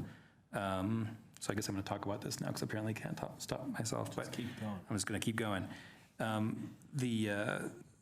So I think we need to have a much more clear-eyed conversation about how do we increase opportunities for affordable housing along our transit corridors, within walking distance of services, within walking distance of jobs. That's the conversation we need to be having, and we've completely not had it as a result of the way this process has been run. I think staff has done a fantastic job doing what you can do in the midst of a totally chaotic bunch of instructions coming from above. So don't take this as pot shots at you guys at all, because I think you're doing the very best you can.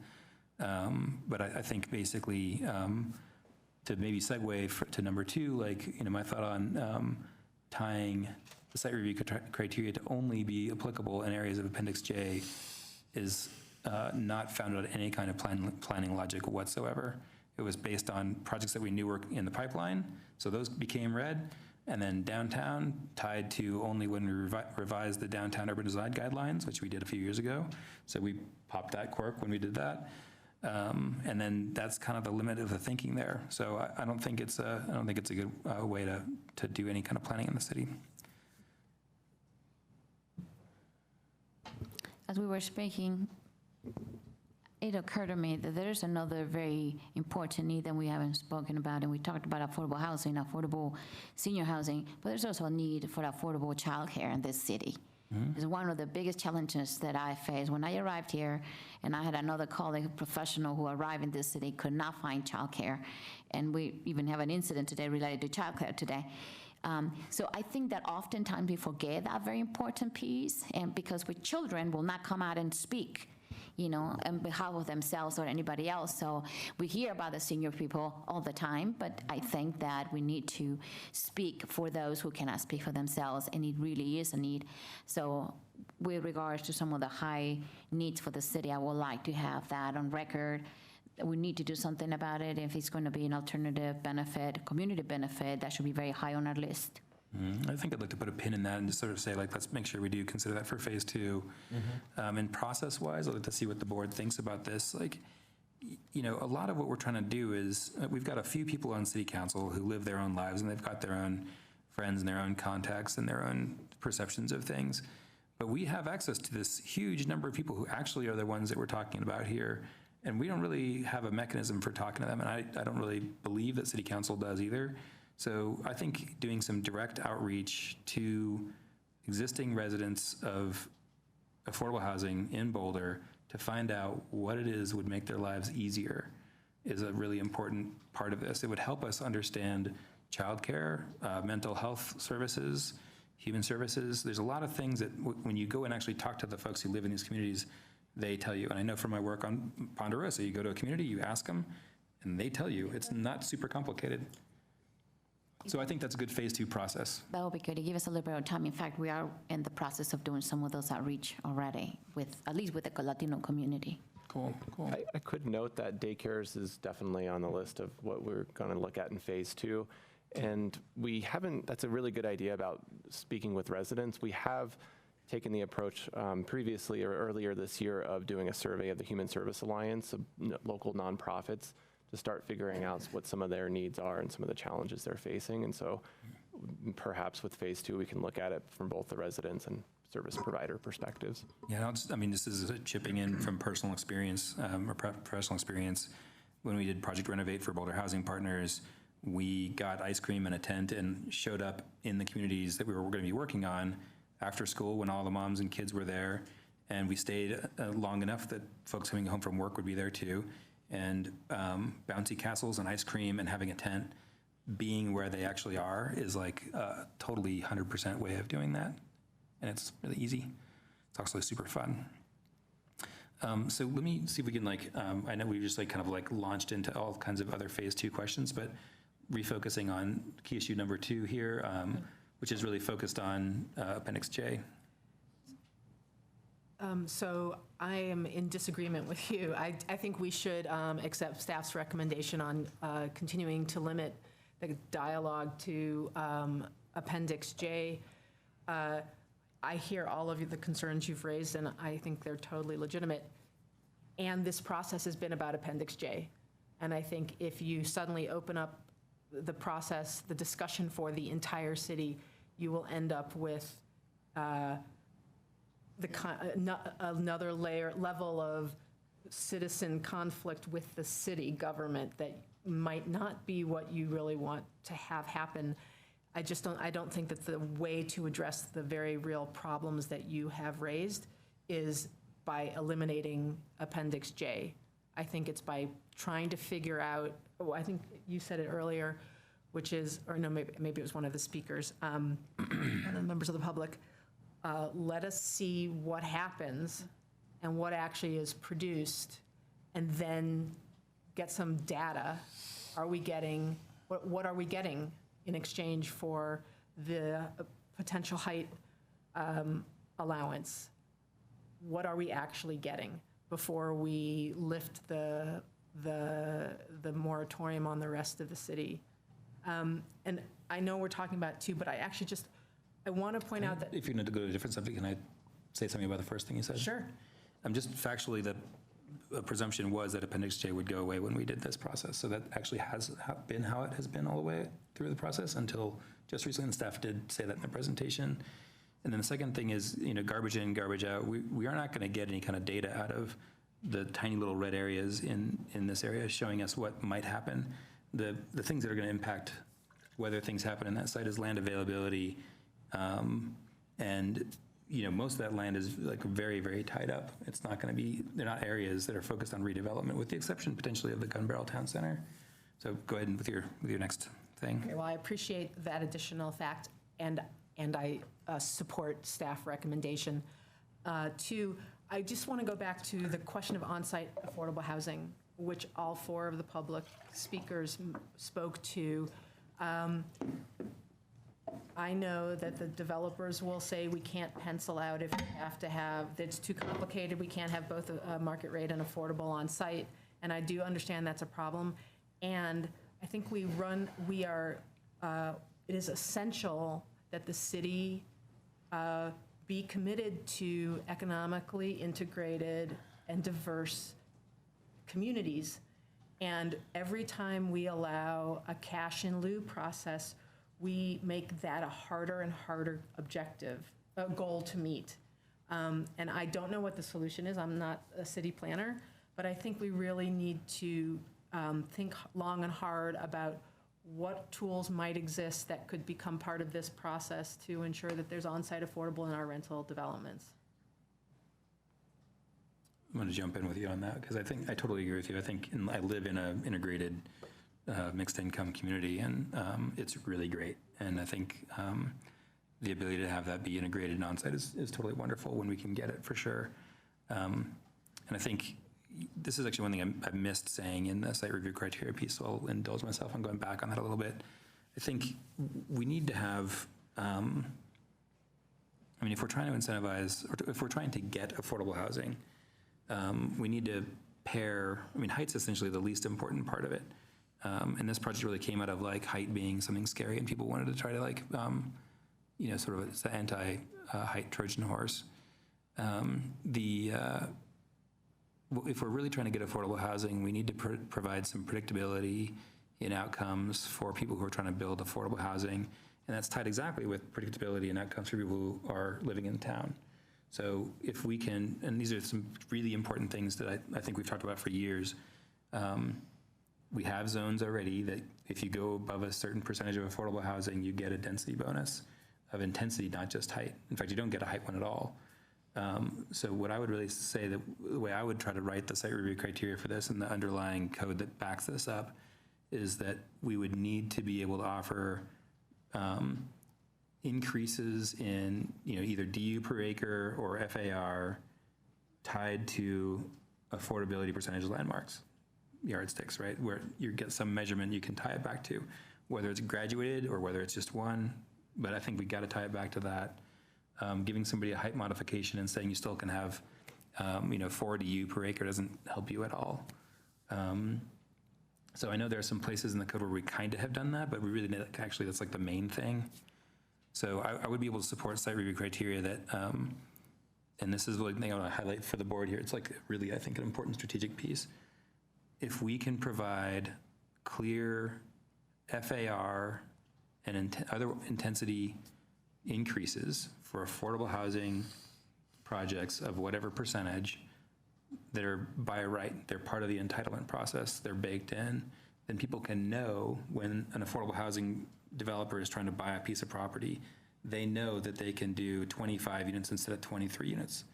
And that will make them be able to rely on how their project functions through the whole financial analysis more reliably.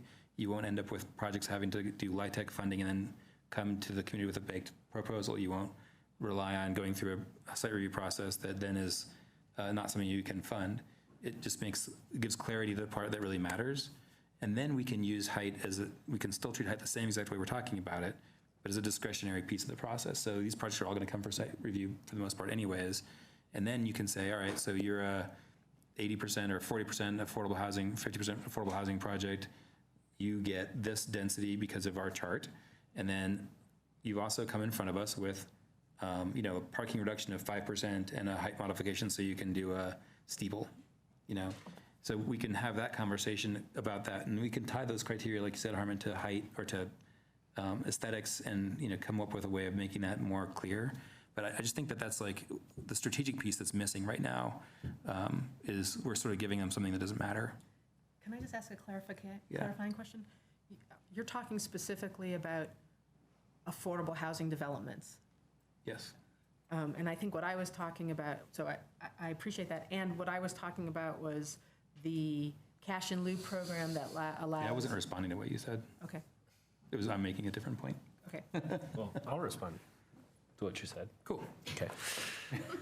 So if we look at the underpinnings of this project, which you staff put in the staff report as these three policies from the new comp plan, the first one, which really is the guiding one, the 1.11 enhanced community benefit policy, says for land use or zoning district changes that result in increases in the density or intensity of development beyond what's permitted by the underlying zoning, or for added height that increases intensity. Really, it's the density and intensity that have been leading the whole time. That's why we wrote it that way, yeah. And so to see this come back really focused on height is probably my biggest 30,000-foot view problem of the way the ordinance is written. You go down to the second one, 2.35 building height, and as soon as it talks about providing guidance on height, the next clause is and intensity of land uses. It was always a thing when we were talking in 2016 and 2017 about this, that height wasn't going to get you where you wanted to go without the increased intensity and density.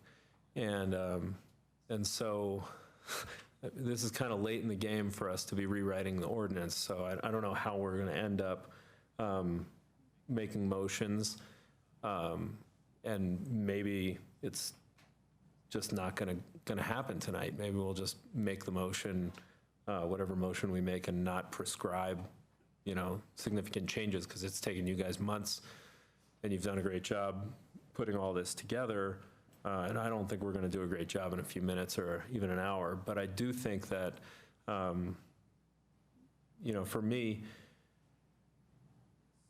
if we're offering to go from 3 to 5 stories in height for the, based on community benefits like affordable housing, maybe all of the intensity standards should be relaxed by 50%. So if you're allowed a 1 FAR, then you come in with the affordable project, 36% affordable, you get a 1.5 FAR. If, you're required 1,600 square feet of open space per unit, maybe you reduce that by, 50%, which I guess would be 33%, so you'd end up with something that was 2/3 of what you had, so it would be 1,100 and something or 1,000 and something square feet per unit. But to do something like that might even get you to a place where developers come in and realize that they don't need the 5 stories. They can, with the 1.5 times intensity, they might just be able to fit it all in with less parking and smaller unit sizes for affordable, they might be able to do it in 3 stories and make a more profitable project, because 3-story buildings are cheap to build. And when you start getting into elevators and stuff like that, things that 5-story buildings require, you know, it might pencil better as a more intense but shorter building. So that's what I'm coming back to based on Brian's points. Lupita wants to speak. Yep. Lupita, you want to Yeah, jump in? yeah, because you got me thinking, when we started the conversation, the presentation, there was the pie charts that you were presenting with regards to some of the impetus that got you going this direction. Were those pie charts, remind me again, because I'm trying to remember, I wish I could just go through my notes. Was it the response of the community that you saw that probably the biggest pushback was regarding height? And therefore, maybe that kind of directed you to focus more on that, presumably because there has been some shifting in more positive ways, but as opposed to discussing intensity, for example. Was that any of that playing? I think that survey was focused on the building height, and then we presented that just to show that it seems to be a little bit more balanced, the feedback, once you start talking about community benefits. Right. I don't think it asked anything about density and intensity. Yeah, but that's my point, that maybe, because you say that maybe this is the issue is about intensity and density, and yet when we talked about height, it seems like that's the focus now, and I'm wondering if there was some sort of, that there was a more direction towards that, because you did have some evidence that there is some sort of agreement with this now, is moving in the right direction, and maybe this is a way to make the case more directly. I don't know, I'm just kind of looking in my mind that there may have been some, not biases, but certainly some way that made you feel that maybe this is the argument to be made, that maybe this is what people are concerned, and maybe in your view, maybe you were addressing the biggest concerns that the community have, which, you know, oftentimes we find out what they are, and we focus on those things. I'm just wondering if that has something to do with it. I mean, my sense of it is that height has been the most noticed, you know, physical change that people Right. react to. So I think that's kind Part of of why it. we're working on this. Yeah. But I'll also say that I think your comments tonight are actually, I think, really helpful to kind of frame where we're going with future code changes, because like there's the Boulder Valley Regional Center is an upcoming code change that we're going to talk to the next council about prioritizing.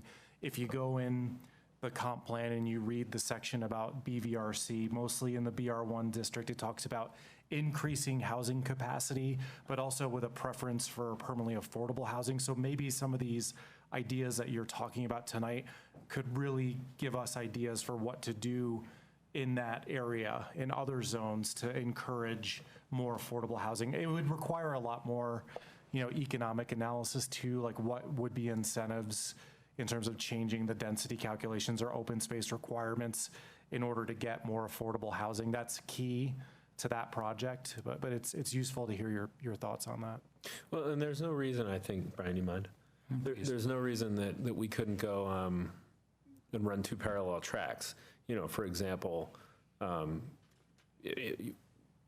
maybe the site review bonuses, the bonus height, bonus area, bonus units, bonus rooms that are all available under the proposed ordinance could live in the same code as one that has prescriptive by right offerings for affordable projects. So if you know, it would be an interesting race, you know, to see which track got more applications and resulted in maybe, you know, subjectively better looking buildings, you know, kind of court of public opinion. What do we think? There are folks who think that, you know, site review is such an onerous process that, you know, we hammer the character out of buildings, and, you know, maybe with something like a prescriptive process where there's by right density bonuses, parking reductions, fee waivers. If you're coming in with an affordable project, you just say to somebody, look, this is what you get. You know, you get an expedited process that's cheaper. You don't have to make as much parking, and you can have more density, but you have to still meet these zoning district criteria, these zoning district, standards and limitations. So maybe they don't get 55 feet in the prescriptive process, But, they get some certainty, and they get some extra density, and they get some expedited process, and they get some, ability to put in some less parking or something. And just see which one ends up panning out. So I'm not saying, that what's being proposed tonight shouldn't go. I think it's a good tool in the toolbox. Other thoughts? How do we move forward from here? Someone could make a motion. Well, I think we still If they need to talk wanted about to. two, unless, do you want to do a motion for number one first, and then just end that part of the hearing and go to, No, I think we should consider them together. I thought I really weighed in on Appendix J, so if. I want to weigh in on Appendix J. Weigh in on And I thought you were going to weigh in even harder when we went to. I went ahead and exhausted Okay. myself there on the first run through there. Okay, well, then I'm going to weigh in on Appendix J. So when we first recommended approval of Appendix J to the City Council, I was on this board, and the board was a pretty well-balanced board in terms of, competing interests of development and conservation and everything. And yet this board voted unanimously in a full board of 7 4 years ago that it should only, the Appendix J should sunset after 2 years. And pretty much everybody on the board was nodding their heads, and most people were saying, if you go back and watch the tape, that it was an ad hoc process that created a funny-looking map that didn't reflect anybody's thoughtful planning and was mostly the result of squeaky wheels who had projects in the pipeline, getting the grease of having their area allowed for 55 feet. And that board said that and proceeded to vote 7-0 that it should sunset. The appendix should last for 2 years. What was supposed to happen in those 2 years? Staff was supposed to really look at the city to figure out which neighborhoods and zoning districts could appropriately accommodate buildings above the 35 or 38 or 40-foot height limit in their zoning districts. What really happened? Well, we did a comprehensive plan, and there wasn't anywhere near enough time or staff resources to devote to, that sort of a project. So 2 years later, when it was about to sunset, it came back to Planning Board for another recommendation to City Council. And at that point, Planning Board, which was 5 of the 7 people who had voted 7-0, voted like 4-3 to make Appendix J permanent. And I was flabbergasted. I was one of the 3 that voted against making it permanent. I was shocked because people flipped their vote, and suddenly this Appendix J that was this terrible planning exercise, it wasn't even a planning exercise. It was not even a planning exercise. It wasn't even an exercise. It was just this, haphazard map that was created based on interests. Suddenly this was being enshrined by Planning Board as something that should be where Boulder could grow up to 55 feet, period, citywide. It was just these little red spots, which don't really reflect anyone's aspirations for where Boulder should grow. They don't reflect any kind of principled planning. Or community input. Or community input, for that matter. They, you want to talk about a giveaway to developers, that's what Appendix J is. And so, and it's only a giveaway to a certain group of developers who are around in 2015. Specific landholders. So then City Council saved Planning Board by saying, thanks for the recommendation, but we'd still like it to sunset. And so now we ended up with the second sunset. And now I'm hearing people talk about Appendix J like it's this long-standing rule. It's been around for 4 years. On accident. We've had, on accident, we've had site review for 50 years. It's just kind of nuts to think that we would, enshrine this terrible map. And this is our 3rd chance to say, let's do a real planning project. And so, I don't totally agree with this notion that council wants to see how things pan out before we get rid of Appendix J, because like Brian said, the sample size is too small. We're not going to know how it pans out and what that means. But I don't think we should be restricted by this map as to where appropriate growth should take place in the city. And I think I would just remind staff that the goal was always to do an exercise to see where, if we're not just going to make site review up to 55 feet available citywide like it used to be until 2015, if we're going to restrict it at all, let's restrict it thoughtfully. So let's sunset Appendix J, and let's do it, as soon as we've got the resources to do that study. Cool, I totally agree with all that.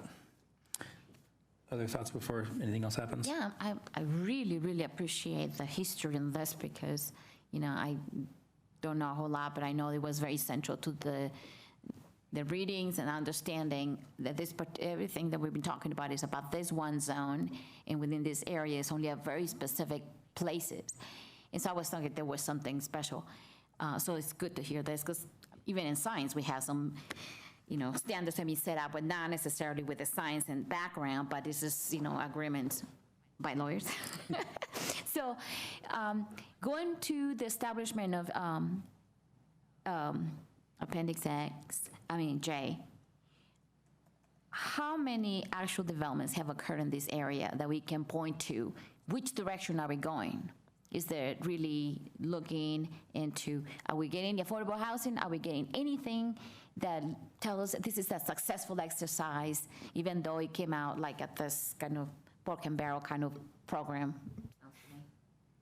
Yeah, maybe you guys, staff, could weigh in on that, but the ones that I know of that have happened were the projects that were already in the pipeline before Appendix J got kicked in. So the Armory, which is up in North Boulder, and that's going to end up being something that would ultimately come out of Appendix J because it's going to be built, and it's not a lot of reason to have a height modification for a built area allowable. And then Fraser Meadows, those are the two that I know of. What can you guys add? Hospital, Riverbend site. Oh, right, yep. 1440 Pine, but that's a part of the exceptions, based on 40%. Yeah. Sarah? So I just want to follow up on what you're suggesting, because I want to make sure I'm understanding. I think we all agree that the Appendix J map was ad hoc, but it is the map that we have been using for this planning process.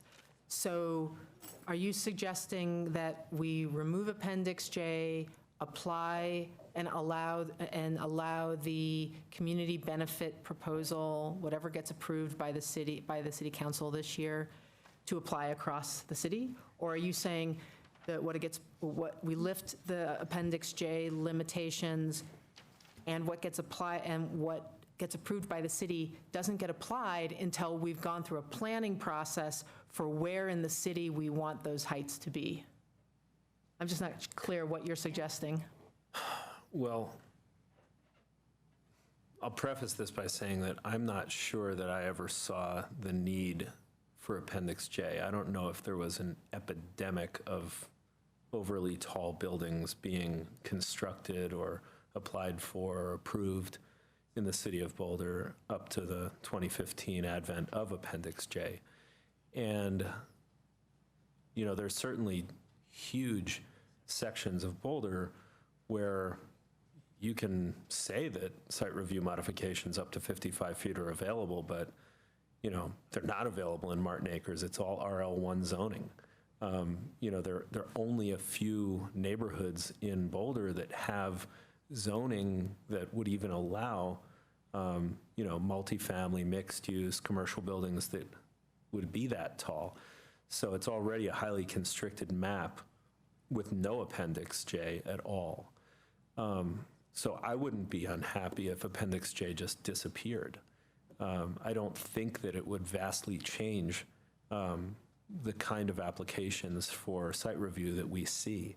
However, if there really is an issue, and I know that there's a de facto issue because people are worried, I don't think it would hurt us to, wait another couple of years to say, let's, just to reiterate that Appendix J is temporary, and it was really not a planning process, and it needs to have a sunset is the most important thing to me. Yeah, the only reason we have Appendix J was to walk back some of the impact of the moratorium. So it wasn't a tool that we were trying to create in the normal planning context. It was a tool that was only meant to mitigate I think the poor judgment of the moratorium. That's what I make my value judgment on that. So I think that in terms of a planning tool, it's not the kind of map that you would make. We govern height and intensity through zone districts. And those zone districts are laid geographically around the city. That's the tool for doing that. So can I put out a thought? So starting from the idea that for at least a couple more years, Appendix J is in place, and use that opportunity to build on the area planning processes that are underway, where there's actually a conversation specific to areas that include conversations about height and density and intensity. And as those area planning processes are completed, if they happen to be in Area J, they are removed from Area J. So essentially, we're deconstructing Area J as we go. I'm sorry, Appendix J as we go. I think the only places that would not apply would be the DT areas, because there's not a planning process for that. And I think the downtown design guidelines probably Well, it is that, yeah. probably have already fixed or addressed that. And it could be a way of inserting the planning process into this community benefits process. What do you think of that idea? Yeah, I'll respond to that. I think, the problem with, really using area plans as the release for incrementally taking things out of or putting them into Appendix J is that there's a whole lot of town that really doesn't need an area plan. And it doesn't really need, because really those are sort of, historically anyways, tools that we've used for areas that have a potential for redevelopment or change. And so, doing a sort of a area plan process to talk about should, this intersection be 42 feet is really just the right tool for that, or like saying, let's say, just picking a random area of town, right? Let's say we want to do an area plan for the stretch of Broadway from Alpine Balsam to the bottom of North Boulder sub-community plan, right? That's an area that doesn't have, I don't think, any sub-community plans or area plans as far as I know. And let's say the goal of that is to maybe intensify, or at least talk to the community about intensifying some land use opportunities along the transit corridor. Well, it's really not like an area plan kind of a thing. It's probably just a different process. And so I think it really falls back into, to me anyways, not relying on area plans for that, but really just having a process that talks about where's, let's actually talk about height and intensity relative to affordable housing or other community benefits, and have that be the subject, and do it citywide and do it all at once, and not do it over 40 years. Because really, a lot of this is just we're not going to get to these area plans for a long time. But then that speaks to supporting, I think what you're saying then speaks to supporting the staff recommendation number 2, because they're essentially saying, let's not sunset J, even though it was ad hoc, until we have finished the community benefit planning process. No, that's what I think you guys have asked. Yeah, that's not what I'm suggesting. My suggestion is to sunset Appendix J now, and then also as phase 2. And actually, really, unless something happens in the next few minutes here, it seems unlikely we're going to be recommending phase 1, unless somebody crafts a motion that somehow covers all of this. And maybe people should be thinking about how they want to do that. Then I think it should be part of this process, and it should happen now. And I think we should let go of Appendix J, or at the very most sunset it in another 1.5 or 2 years or something like that. And all I'm trying to get is, what could we accomplish in the 1.5 or 2 years before a sunset that would? I think I understand what you're arguing for, and I'm trying to marry the two ideas. Yeah, the reason we actually did this the first time 4 years ago was to give us a couple of years to have a planning process where we talked to the community about where height and affordable housing and other community benefits could go. So the idea was that, 2 years should be no problem, just like Harmon said in his narrative. we should be able to get that done. But other things happen, like the comp plan and lack of political will and changeover on council and differences of opinion. And also, I think, frankly, like it is basically an anti-development Trojan horse. Like, if the goal is to stop development, you're actually, the incentive that you have is to just keep the moratorium and keep Appendix J. If the goal is honestly to create affordable housing, then you would actually be talking truthfully about how you create the things that would bring this about. And instead, we're not actually having that conversation. Well, that's because the tool we're using to build affordable housing is the inclusionary, are the fees. Right? That's the tool we're using here. Is what kind of money, what revenue streams can we generate from a height addition for the inclusionary, for our affordable housing programs? I mean, that's a piece of the way this has been kind of come from the backside, but no, it's, I mean, really the things that increase the likelihood of having affordable housing are really two things: giving people who are developing affordable housing a different outcome in terms of planning and zoning than the people they're competing with who are not doing affordable housing. So if I'm trying to buy the property to do a for-profit thing that the city's already got enough of, right? And the city feels like, oh boy, I'd love to have instead of that an affordable housing project, then you have to give the affordable housing person a way of winning that, land acquisition process. And tying to that is predictability, which is why I'm suggesting it's got to be essentially a by right kind of increase like we have in other zones in the city. Coincidentally, the only other zones where we've incentivized on-site affordable integrated housing. We have one example of that happening, and it's in a zone that does this. And instead we keep our head buried in the sand as if that never happened. So if we want to do that, we should just do the thing that we've proven works and put that in the code. Lupita? Yeah. I think this is great, because I think we're moving to getting to, where we're coming to this, because I think we have like 4 different people kind of looking at the problem and all wanted to have the right answer. So I think that because this is a problem that predates us, we're kind of catching up, right? You and me. She and I were trying to catch up and see the history, but that's what is useful. But with regards, I can even see you wanted to extend it, and then you wanted to move to the real problem, which was how do we establish a process, a planning process that really goes at the core of the problem, which is affordable housing, and incentivizing in a clear manner without having all this, Appendix J just being one example of them, that gets really in the way. So if we can establish that we can develop this process, how do we go about making sure that that happens, even if we have to extend this appendage for another 1.5 years, or maybe take a raise of hands and say, what is most important to us? Not only us, our city, based on what we hear from our communities, what is it that we really want in the city, and keep that the priority. Appendix J or not Appendix J, what is it that we really want, and then is this going to be in the way? So I trust you that you have that history. You said, well, this is really going to be in the way, but we can work around it. So this is the message I'm getting, because there's 2 different versions, and I trust you both. So we got to find the sweet spot where we can all get the right answer, because we all want that right answer. So let's just kind of, if we can focus on that, I will say establish the method. And then the staff, of course, can help us get through it, because ultimately you got to do the work. So I have a motion that I think does that. Well, I don't know if it'll work or not. I can't.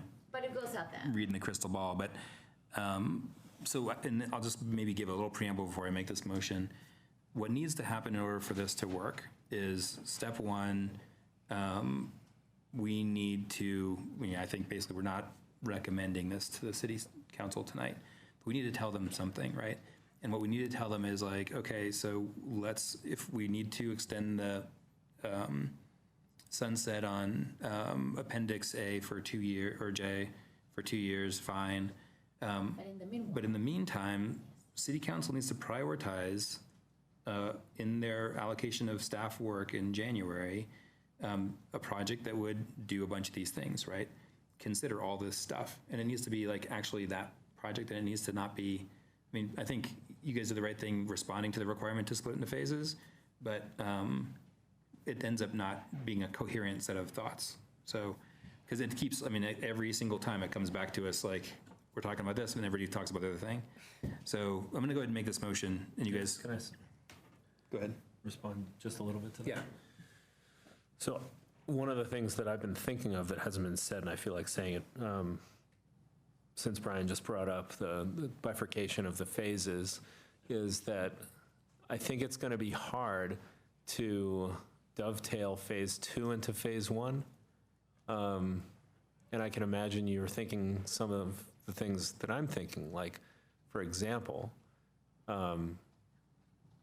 what if you allow some, aesthetic improvement or art installation to also be a community benefit that would allow the 55-foot height? Do we know which is more economically feasible for people to, for developers to put in affordable housing on one hand, up to 36% to get their height and density increase, or to build, a sculpture? Is it going to be, once we figure out how that works, are we going to be amending again to say that if you do an aesthetic project, you still have to do half of what you would have had to do to provide affordable housing, so we at least get some of the affordable housing benefit and don't just turn into a city where it's 5% for art or 22% for art? I'm talking about a program in a lot of different cities where there's a 1% for art, so 5% would be a lot, 22% would be an amazing amount. But if it's still cheaper than affordable housing, maybe we'd get a lot of great art. So I think by doing, phase 1 first, without a clear path to the dovetailing in of phase 2, it just leaves open some sort of scary possibilities for how it might work or not work. Mm-hmm. Yeah, so I think, the way I've written this motion is not to modify ordinance language. It's not to kind of assume that this board is unified or even well-represented, since we are lacking 3 of us tonight, but more to kind of push forward the ideas that I think are important to make this a coherent conversation. So, and this is long, and I have the text I can send you if you want. Maybe I should just email it to you right now so you can put it on the board if you want to. And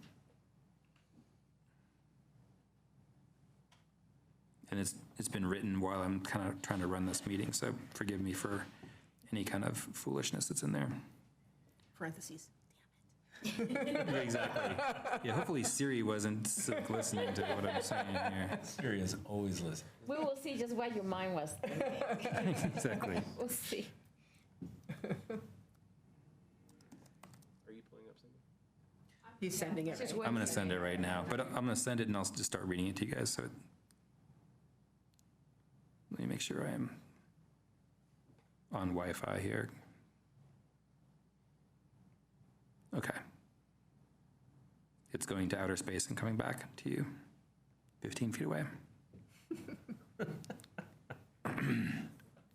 I picked a special satellite. Okay, so I move that Planning Board recommends that City Council consider the following as a part of Phase 1 of the Community Benefit Project. That it should include prescriptive density and intensity increases tied to affordability as called for in the BVCP Section 1.11 Enhanced Community Benefit Clause, and consider discretionary height modifications through a revised site plan review criteria. That it considers discounting city fees to support affordable housing projects and establishing an expedited approval process. That it consider adjusting the dwelling units per acre zones to no longer encourage larger units, possibly by counting smaller units differently. Not presuming an outcome there, just sort of saying that's raising it to their attention again. Modify the height calculation to allow for, there's the first set of weird language. Modify the height calculation to allow floor area required to access roof decks by stair or elevator, which is something that Mary tried to do a couple years ago, actually. Just take out should be modified. Yeah, thanks. And then maintain the sunset date for Appendix J and prioritize the work required to consider where height makes sense in the city, including robust community engagement. So in that, I'm really trying to say, like, okay, so I hate Appendix J, but like olive branch to everybody here who's less opposed to having it continue. And it's like tie it to prioritize, but communicating in this, prioritizing the work required to consider where height makes sense in the city, including robust community engagement, because we should hear from folks. Can I just ask a question about this? So what you're proposing sets aside the, if I'm understanding it correctly, it sets aside the proposed increases in inclusionary housing requirements and linkage fees, and instead focuses solely on factors to drive the building of affordable housing. Is that what I'm understanding? Yeah, I mean, I think that's the more meaningful way of doing it, but this doesn't necessarily say that they shouldn't continue looking at the commercial side. I mean, it's silent on that, so hopefully that's okay.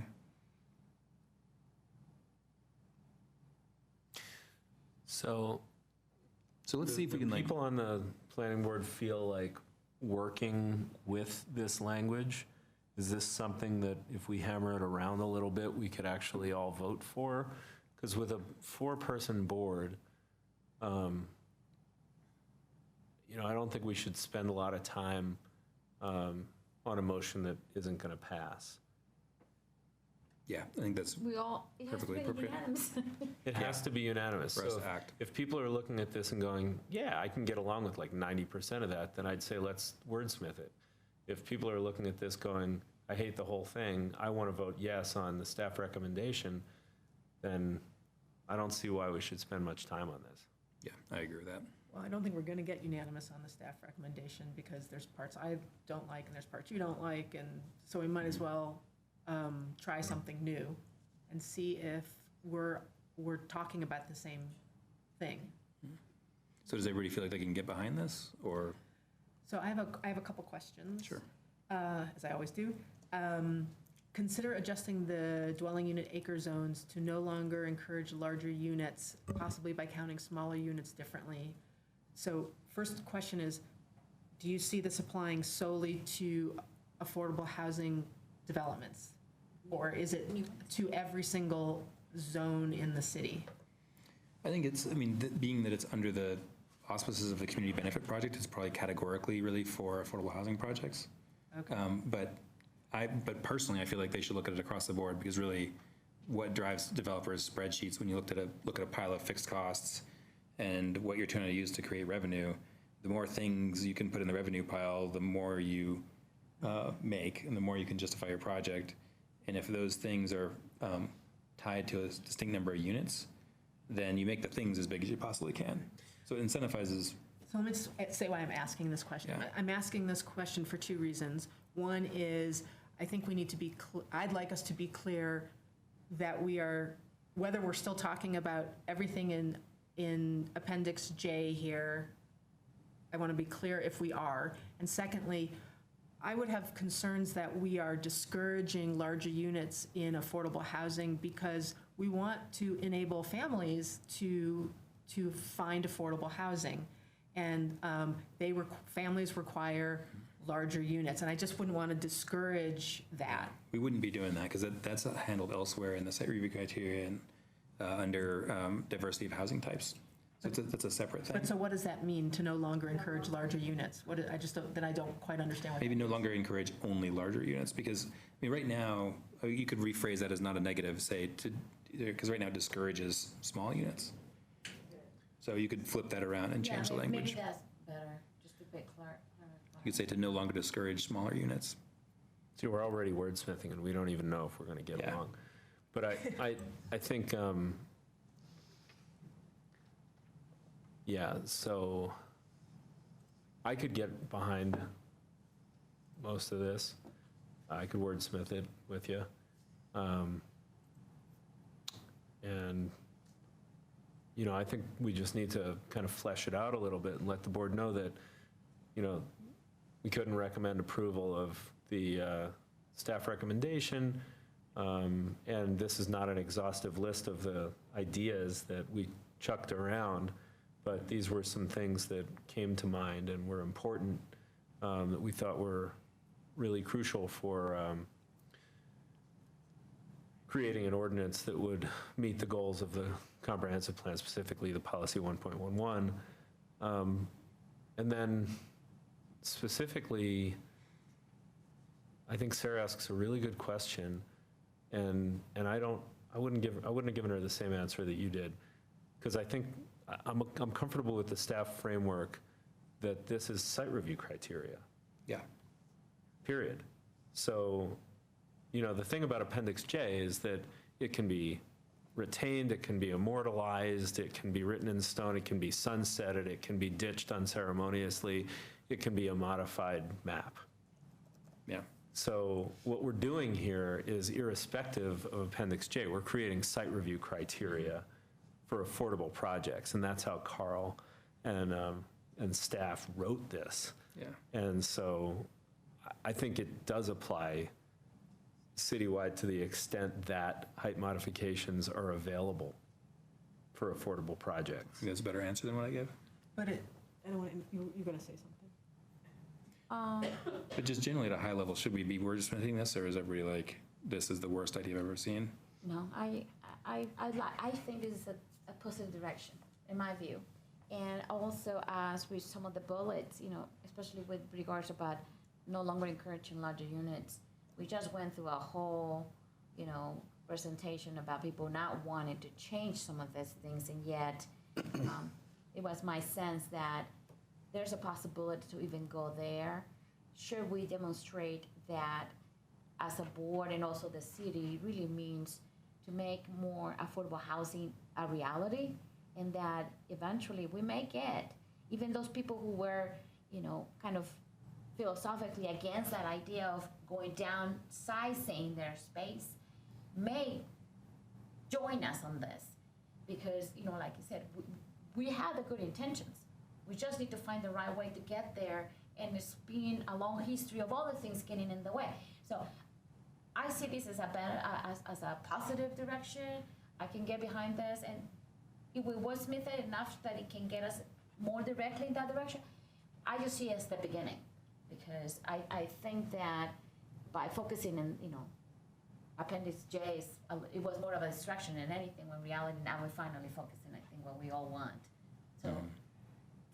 Can I ask a question? So, yeah, I'm happy to, and I think this is not a rejection of all the work that staff has done, not at but all. rather, again, focusing on the affordable housing piece. What we're walking away from is the revenue stream for affordable housing that the scheme that the city staff developed was going to generate, could have generated. And I'm curious how do we think about that? Like, is that a bad thing to walk away from? Is that what is that? What's the implication of that? I guess maybe that's Maybe you a guys question. can speak to that. Are we making, Repeat that, hold on a second. undoing? Just hold on a second, please. I'm trying to kind of do this whole meeting running thing. Yes. Now that I've completely lost track of my thought, You were going to ask Steph about the revenue stream? yeah, I was going to say, like, is it your view that the way I've written this motion precludes anything that's not included in it? I mean, my intent was not to say, like, this should be, that the city council should only consider these things and exclude anything else that's not in this list, but that it should, in addition to things it's already considering, look at this stuff. And we could just say that in the first sentence, that recommend that city council, in addition to ideas in the current proposed ordinance, consider the following. Is that fair? Including but not limited to, or? Yeah, I think I agree with Sarah. I'm not trying to throw all of the work out that you did and say that this is better than all of it. I'm just trying to, like, help you guys reposition the project a little bit so that it can be a little bit more on point. Yeah, I mean, so I have a thought on that, based on the discussion, and so this is a process suggestion if you're open to it. Yeah. Is what I think would be helpful for us as staff and for council is first to help answer the question of, do you support the concept of creating site review criteria to require community benefit? To first, just to have a read from the board to make sure that we're clear on that, because I think that would be helpful just as a first step. Then I think the second piece would be, the direction from council was focus on housing first. So I think that's where we were just having the discussion, you were just having the discussion about aspects of what is it about affordable housing that we should look at. And that's where I think what would be helpful is, does the board support any of the aspects that are currently in the proposed ordinance related to tying that additional bonus area to either affordable housing units or cash in lieu fees or linkage fees for office buildings? And do you think that should happen now, or wait and do that later in conjunction with maybe some of these ideas? Should we wait and do it all at once, or do it in 2 phases? So maybe that be the second piece, is around this housing area, what aspects should be included in the ordinance? And then I think the third issue is specifically related to Appendix J, and do you limit this to just those areas? Do you keep a sunset date? Do you get rid of a sunset date? And to give some direction on that. I think if you can do those 3 areas, and then we can figure out how to help you put it into some sort of a motion, if we need a motion, that I think would be helpful for us and for council. That's a fair question for feedback. So let's do those things in a much shorter narrative than that. So the first question, let's just do a straw poll that'll be recorded in the minutes so that City Council actually sees it. It's not just part of the recording, on those 3 questions. And the first question, I'll get help from you, but the first question was, do we believe that the site, or support the idea that site review criteria are a way of, Or tied to community benefit. or should be tied to community benefit? And I think, Can I just ask a clarify, the site review proposed by, no, site review in general? the site review criteria, just generally are the Site tool review criteria are a for tool. getting community benefit.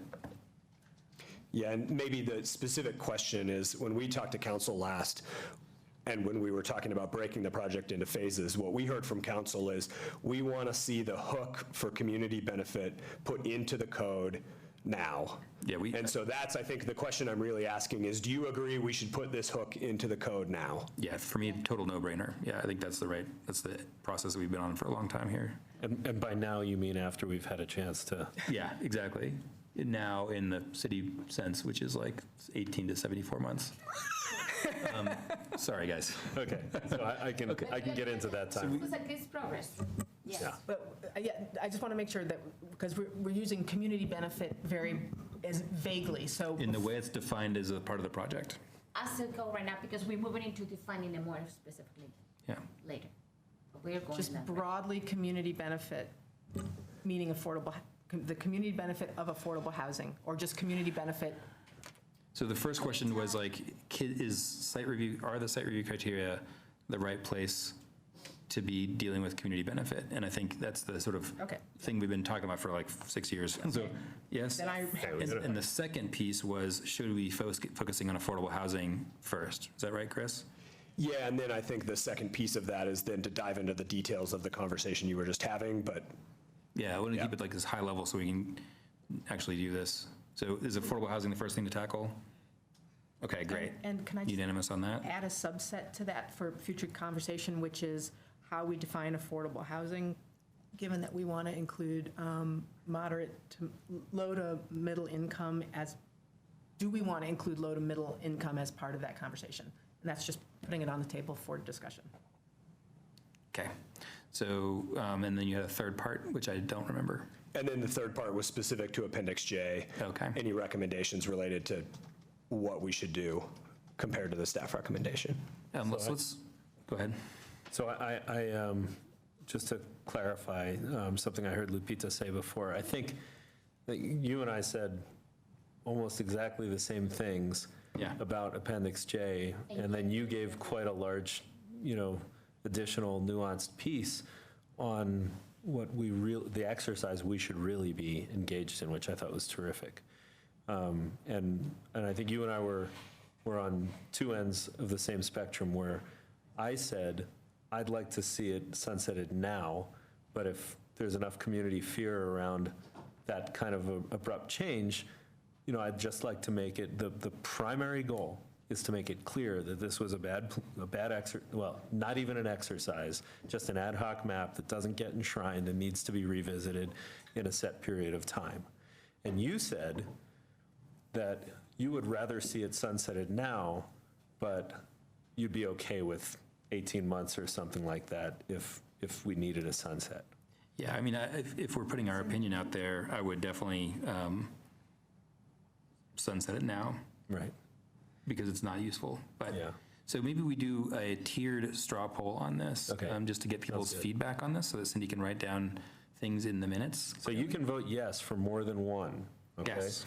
So the Or first- no for more than Or one. no for more than one, right, okay, so let's do Okay, our so tiers. the first one is, Who would be comfortable with sunsetting now? yeah, who would be comfortable with sunsetting now? And that's 3.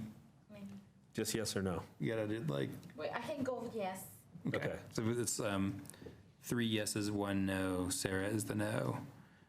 Just for the audio, I guess it's on the video, right? Sarah was no. So then who would be comfortable with sunsetting the Appendix J in at a date certain as a way of? What you have up there is, I think, marrying the two ideas. So if you ask that one, I'd say definitely yes. Okay, so I guess maybe we should use that as our straw poll question then. Who supports the idea that we provide a date certain sunset for Appendix J and prioritize the work required to consider where height makes sense in the city, including conducting a robust community engagement process? Okay, that's unanimous. Okay. So do we need another, or are we good? I think that covers all of them, unless we wanted to say one that was just like how much everybody hates Appendix J. So, but I think it might as well like not do that. Okay. So, so I want to pursue this motion now. I think we've done a good job of providing staff with some clarification, but I do think it's important for us as a board to provide coherent feedback to City Council. And I'd love to get this to the point where everybody could vote for it, just because I think it sends a better message. And I did try to write this in a way that isn't like sort of pro or con anything. It's more just like, let's really do this thing. That's it. But it's here not nuts and bolts on how to get it done, I think. The language is get it. You should just not turn your mic off. I know I should not. Yes, I think that this get us in the right direction. We start with some, like I said, nuts and bolts, specific language, things that we need to do. And I like to consider this as a homework for our board, specifically, to kind of work with this in a way that is substantive so we can help them do their job. But certainly, I think we're going in the more directed way. Yeah.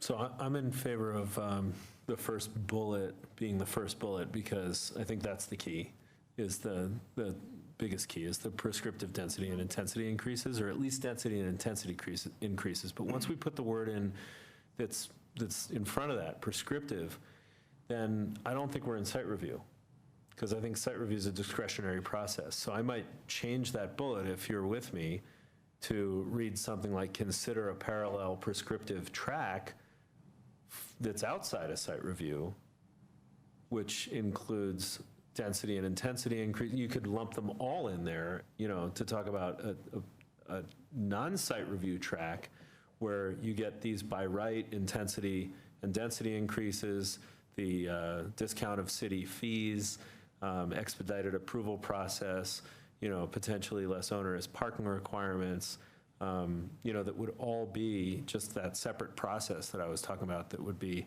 outside of site review. Because if we're talking prescriptive density and intensity increases, then where's the connection to site review?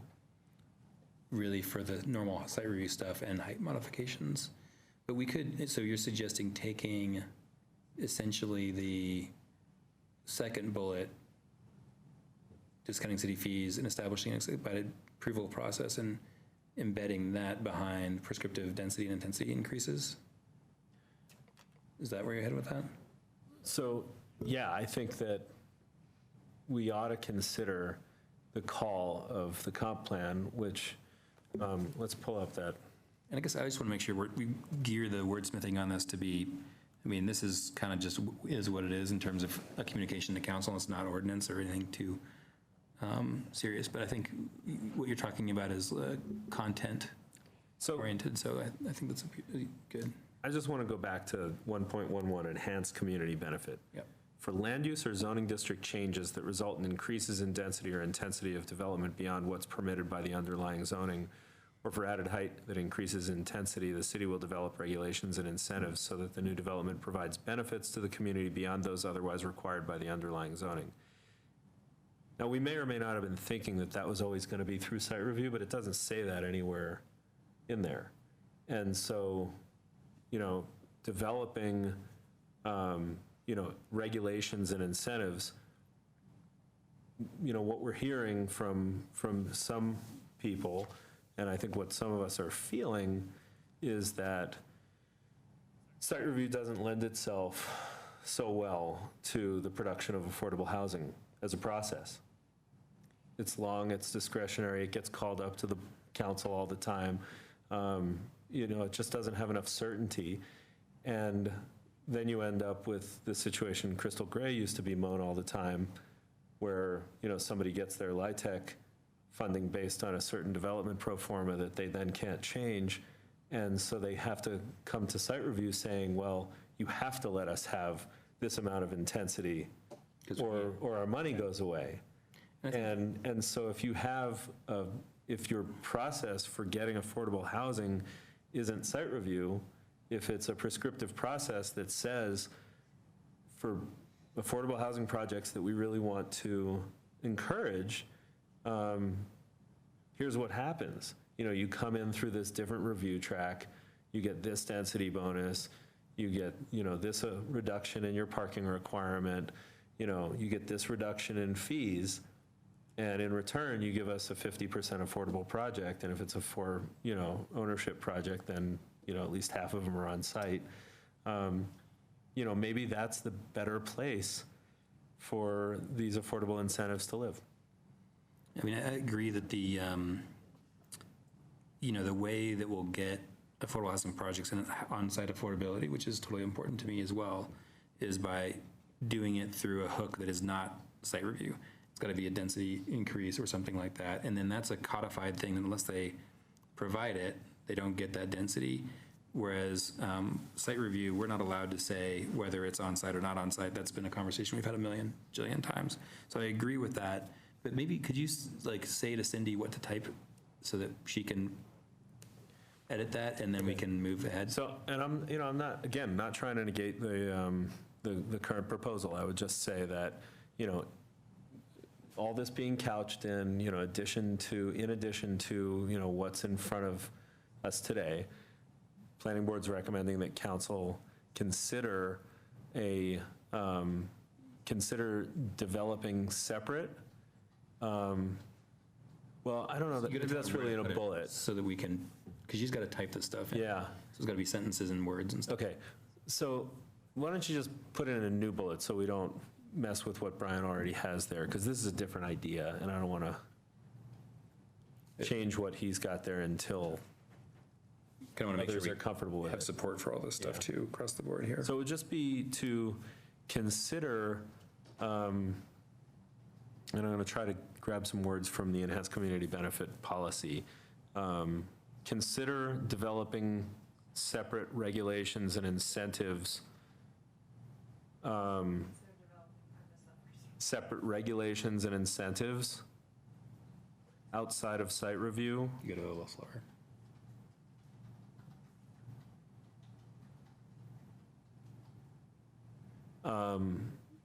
To encourage affordable housing development.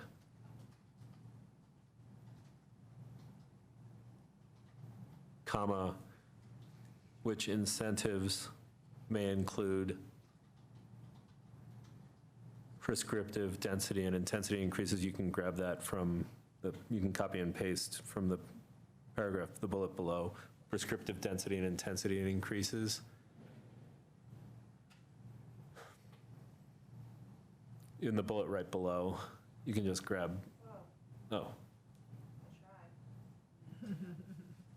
Okay. My beta is just to type it. So prescriptive density and intensity increases.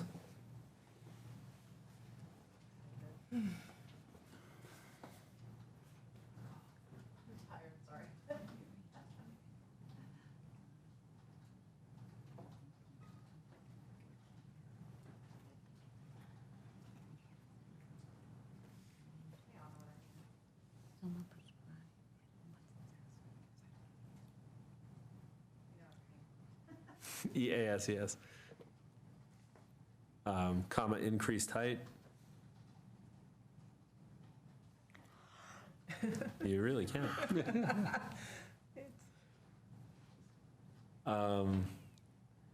Discounted fees. Comma, expedited review.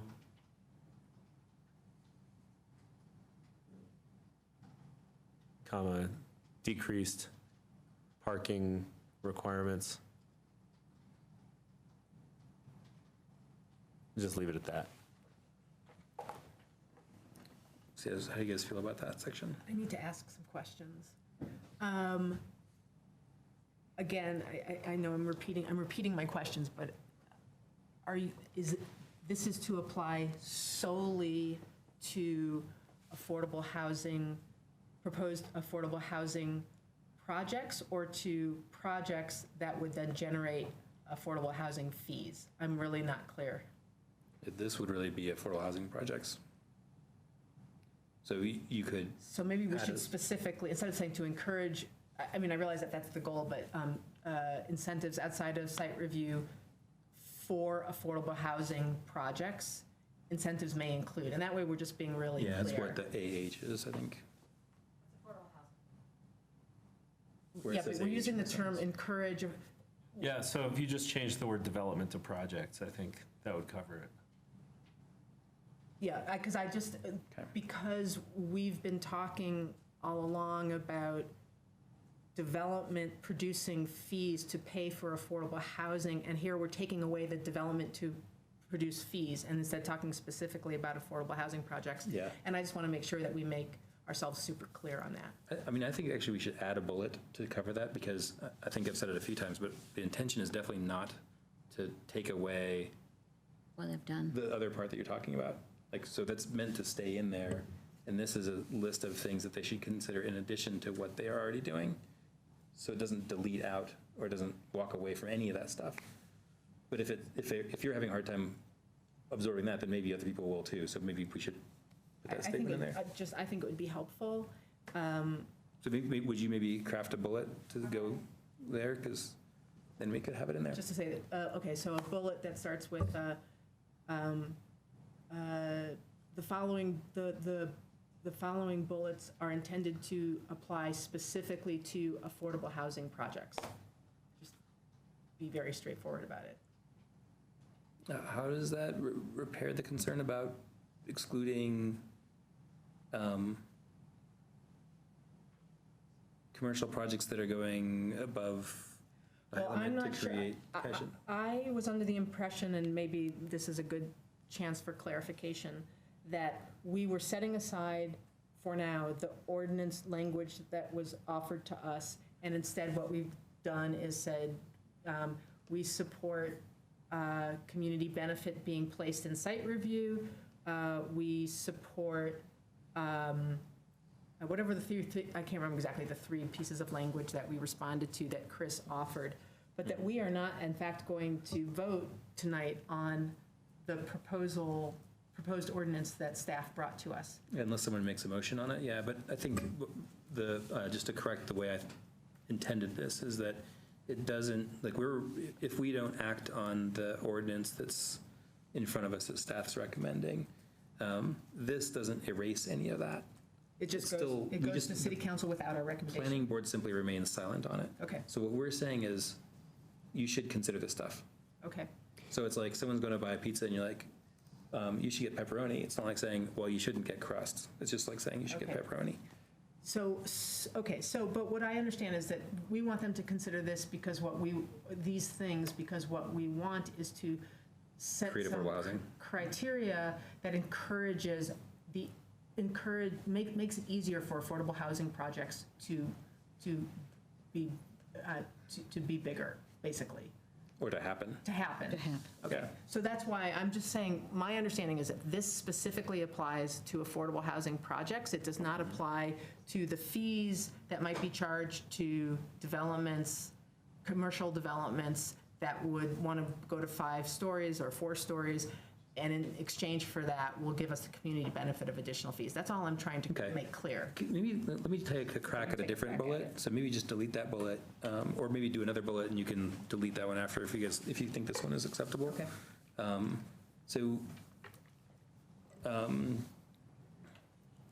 Retain staff's proposals for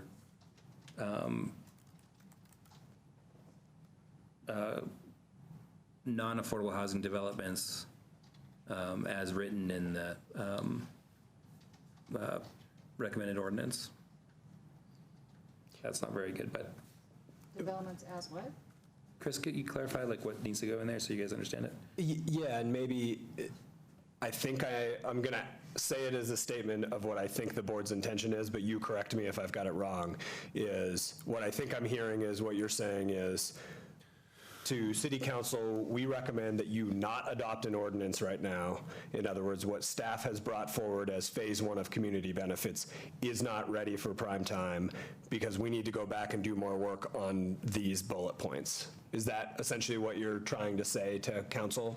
Yeah, and that, you could put that in the first sentence before there's any bullets. You could say, not adopt an ordinance at this time, and instead. Yeah, that City Council not adopt an ordinance at this time.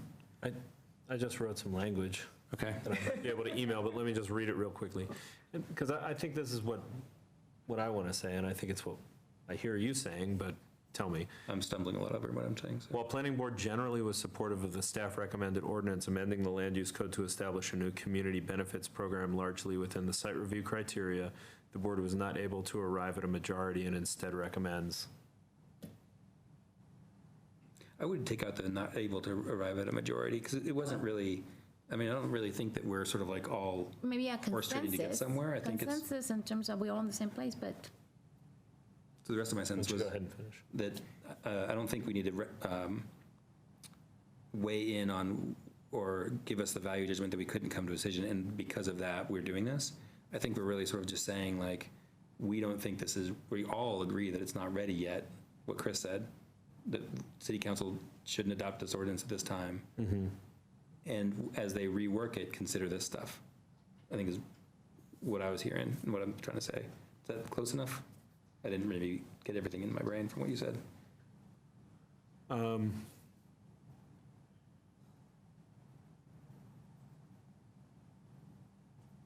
I think at this point we're trying to figure out, is this close enough that we can all live with it and send it up to City Council, at which point they will do whatever they want to do anyways.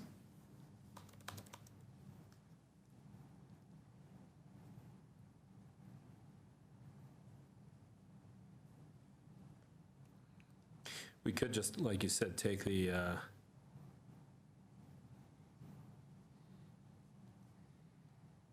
value judgment out of it.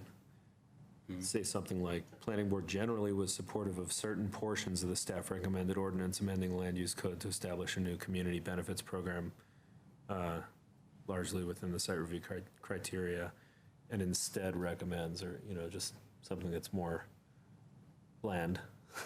Yeah, that seems fine if you want to communicate it somehow to Cindy and where it goes in there. I kind of feel like, I think the piece in there that I like saying is, that's not in here right now, is that we support the project. Right. And I think everybody supports the idea of like moving ahead with the community benefits project, otherwise the conversation would be very different here right now. Okay.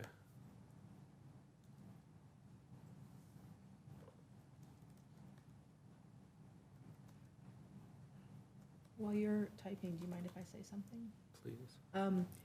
I'm realizing that what we haven't made clear here is that one of the areas of agreement among the four of us is what has been that the recommendations as offered are not specific enough to actual affordable housing projects, and therefore we're offering these recommendations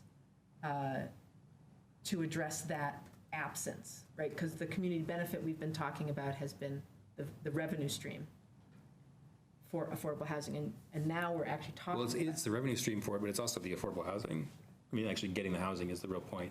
I know the revenue stream's a piece of it, but that's only for the cash and lieu or linkage fees. Right, but as far as I understood from reading the proposed ordinance, there weren't actually specific components above and beyond what already exists for affordable housing, and that's what you're putting out here. Yeah. That's Yeah, what I'm trying I to agree get with across is that we didn't have agreement on several pieces of the proposal, but where we did have agreement was the sense that there was this vacuum a vacuum or a void that specifically spoke to how to expedite affordable housing. Mm-hmm. And I think maybe the way to say it is like, in order to expedite and incentivize affordable housing projects being built, maybe we put that in the beginning, you know, just capture this somewhere in there, Cindy, like in order to expedite, and what was the rest of it?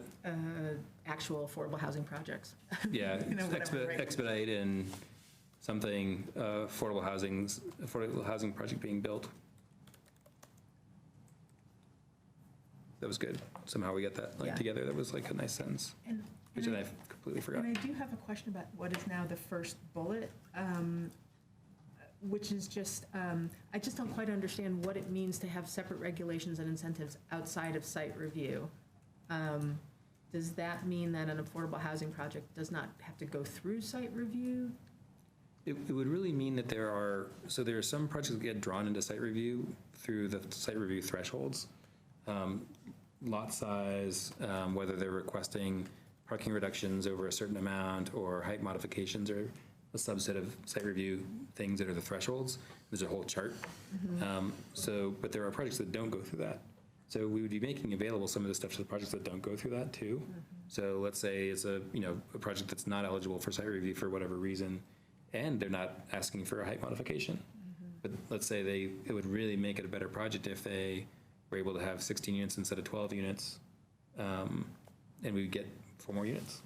So I think it does, I mean, that's a way, that's a little bit hard to understand it, but I think captures it well enough. Can I then just speak specifically to the decreased parking requirements? So I'm just very cognizant of the conversation that we had about Ponderosa and the importance of adequate parking for families and individuals for whom their cars and trucks are their business. And I know that was important at Ponderosa, and I've also come to learn that at some of the affordable housing in the 30th Street in Pearl, the Junction area, that is also a challenge. So while I understand the thinking behind the parking requirement, reducing the parking requirement review process, I just want us to be cognizant of the importance of parking in affordable housing projects. Yeah, I think maybe to bail you out on that, I think the way to say that is, if Harmon, you accept this modification, is instead of saying decreased parking requirements, just say modified parking requirements or appropriate parking requirements, because I think what Harmon's trying to do is just make sure that there's a way of having a difference in parking requirements not drag them into site review.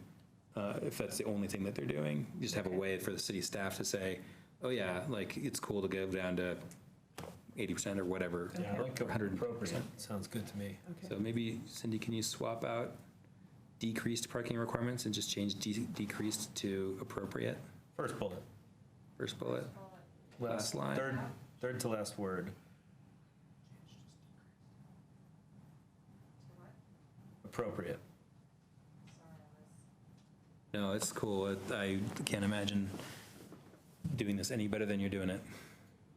So let's just all take a look at this right now. And are we generally ready to move ahead with this, or what do you guys think? There's new language at the top that I emailed to Cindy a second ago. Yeah, I'm suggesting we read that now. My question to you is with Harmon's preamble, is this truly a motion then? Well, it's, Okay, I just want to see if everybody kind of agrees with what just got added, okay. and we'll see what people think of it. Yeah, I run in the parking places.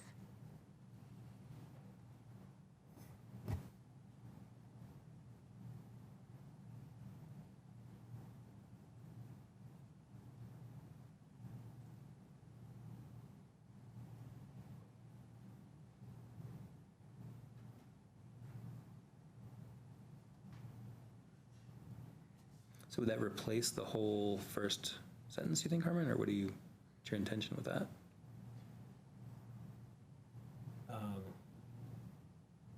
is that really just a preamble? It's hard to fit it in there. I mean, you could just say, planning board voted blank to blank to recommend the following, or, and then put that in as the first bullet. I feel like the second sentence doesn't quite capture this. Well, let me see, because it's now in the first bullet. Yeah.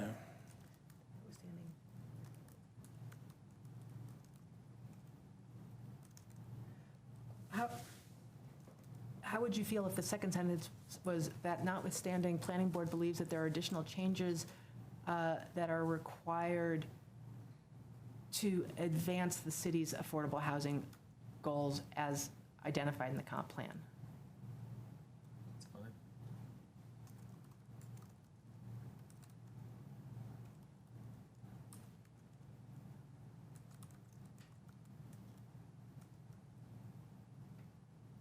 I don't know if that's too specific, because I know you want to leave, we have phase 2, and that's going to be other.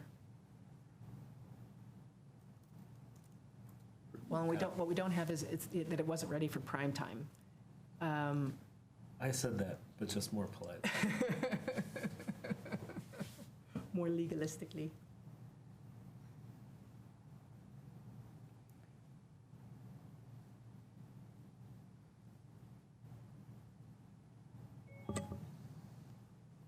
You could say, in order to expedite and incentivize affordable housing, the construction of affordable housing projects in Boulder, planning board supports the concept of, that's where you could stick that paragraph. And then, and recommends. The site review criteria. You could say like planning board supports the concept divided the staff recommendation, blah, blah, blah. And then largely within the site review criteria to increase or to provide affordable housing, like the sentence that you said, like to provide affordable housing in the city of Boulder. That would get the, why statement I think that we're struggling with, maybe. So where does that go? At the end of the first sentence. Sort of as a because. To promote, Is that- to is promote Cindy putting it affordable right housing in there? Boulder. Yeah, to promote affordable housing in Boulder. Is that close enough? Mm-hmm. And then you could, in the second paragraph, you could delete in order to expedited and incentive AH projects that are being built, and just start with the planning board.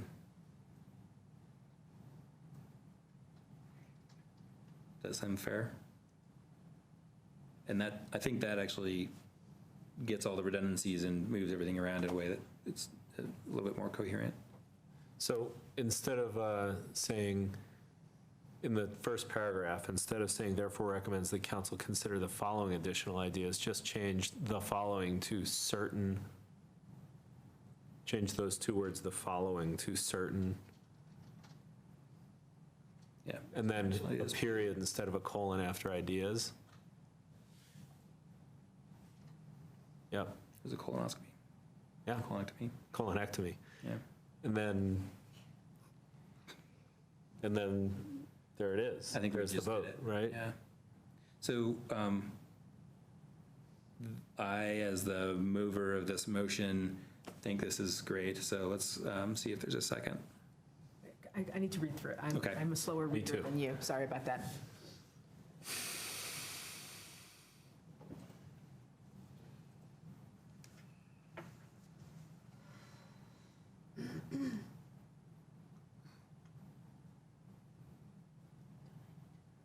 Can we take prescriptive out of the second bullet? I think it's really important. I mean, that's the only way it's going to be non-discretionary, is if it's prescriptive. So it's like a little bit of non-discretionary within the discretionary process of site Yeah. review? So there's like all the stuff that happens, Okay. and the subset of it that comes in front of us would still be discretionary, but that would apply to things outside of site review as well as things inside site review. Okay. But it may, basically, in the site review projects, would move it from being one of the things on the table to be more like a prescriptive, performance-based requirement.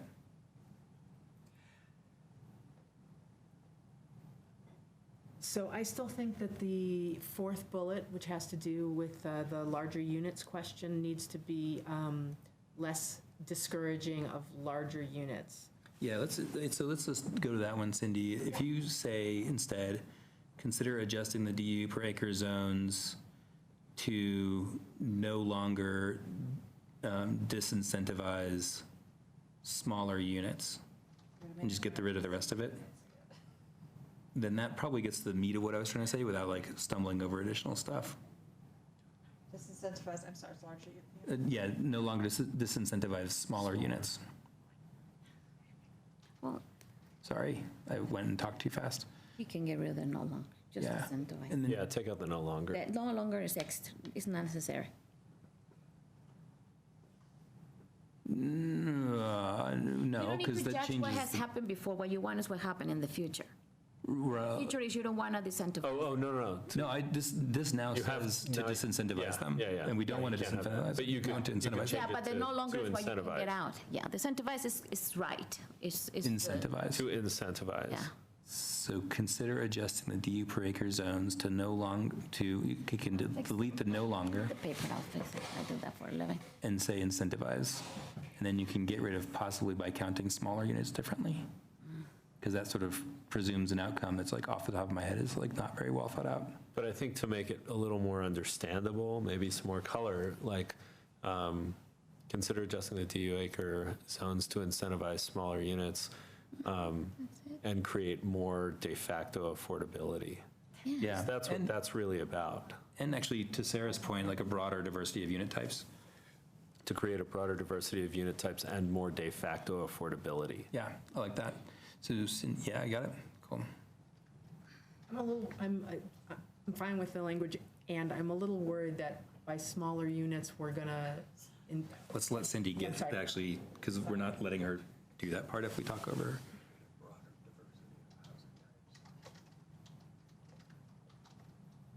And more de facto affordability. I think that's now complete. Okay, so So consider adjusting DU acre zones to incentivize smaller units. Kill the comma after units. I'm with you. And take out the and. Wait, was it Yeah. and or two? All right, consider adjusting it to incentivize smaller units. And take out the two, and create a broader diversity of unit types and more, right in the word more, more de facto. de facto affordability. Okay, I'm with that. Sarah, Just put a hash in between the de and the facto, or a space. Sorry, a space. I think it's a space. Yeah. All right. Does that look good? yeah, I really want to make sure that affordable housing developments include adequate family-oriented housing. And what concerns me about smaller units is, A, we're not defining it, and this is not the right place to define it, but could, So let's just add something to it. Let's just say like, as well as family-oriented homes. You know what It's already baked into our, I mean, partially what it it's is? like you coming in where you are in the moment, like it already does a lot of that stuff, and we're just trying to like make it not do one little weird thing that it already does. But it's okay to say that in here so it's clear. The thing that's causing the problem is that we're trying to be positive instead of negative, and this is where negativity actually belongs. Thank you. We're not trying to incentivize smaller units. We're trying to disincentivize all the big units, because, and I think that's what we need to go back to. We were in the right place. All we need to do is get rid of no longer, period. That's all. Less I think is better. it should just say, consider adjusting This is where less is more. the zones so that they don't disincentivize smaller units. Because right now, that's the problem. That's a good way of putting that. Say it so Cindy can. Consider adjusting the DU per acre zones so that they don't disincentivize.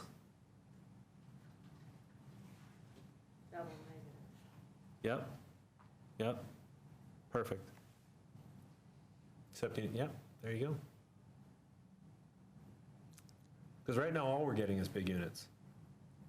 And that's just as bad as only getting small units. Right. in our affordable housing developments? Well, no, but the DU per acre zones are pushing people towards big units. Yes, in all projects. I mean, the way any of the DU per acre zones work, whether you're doing an affordable project or not affordable project, the same applies.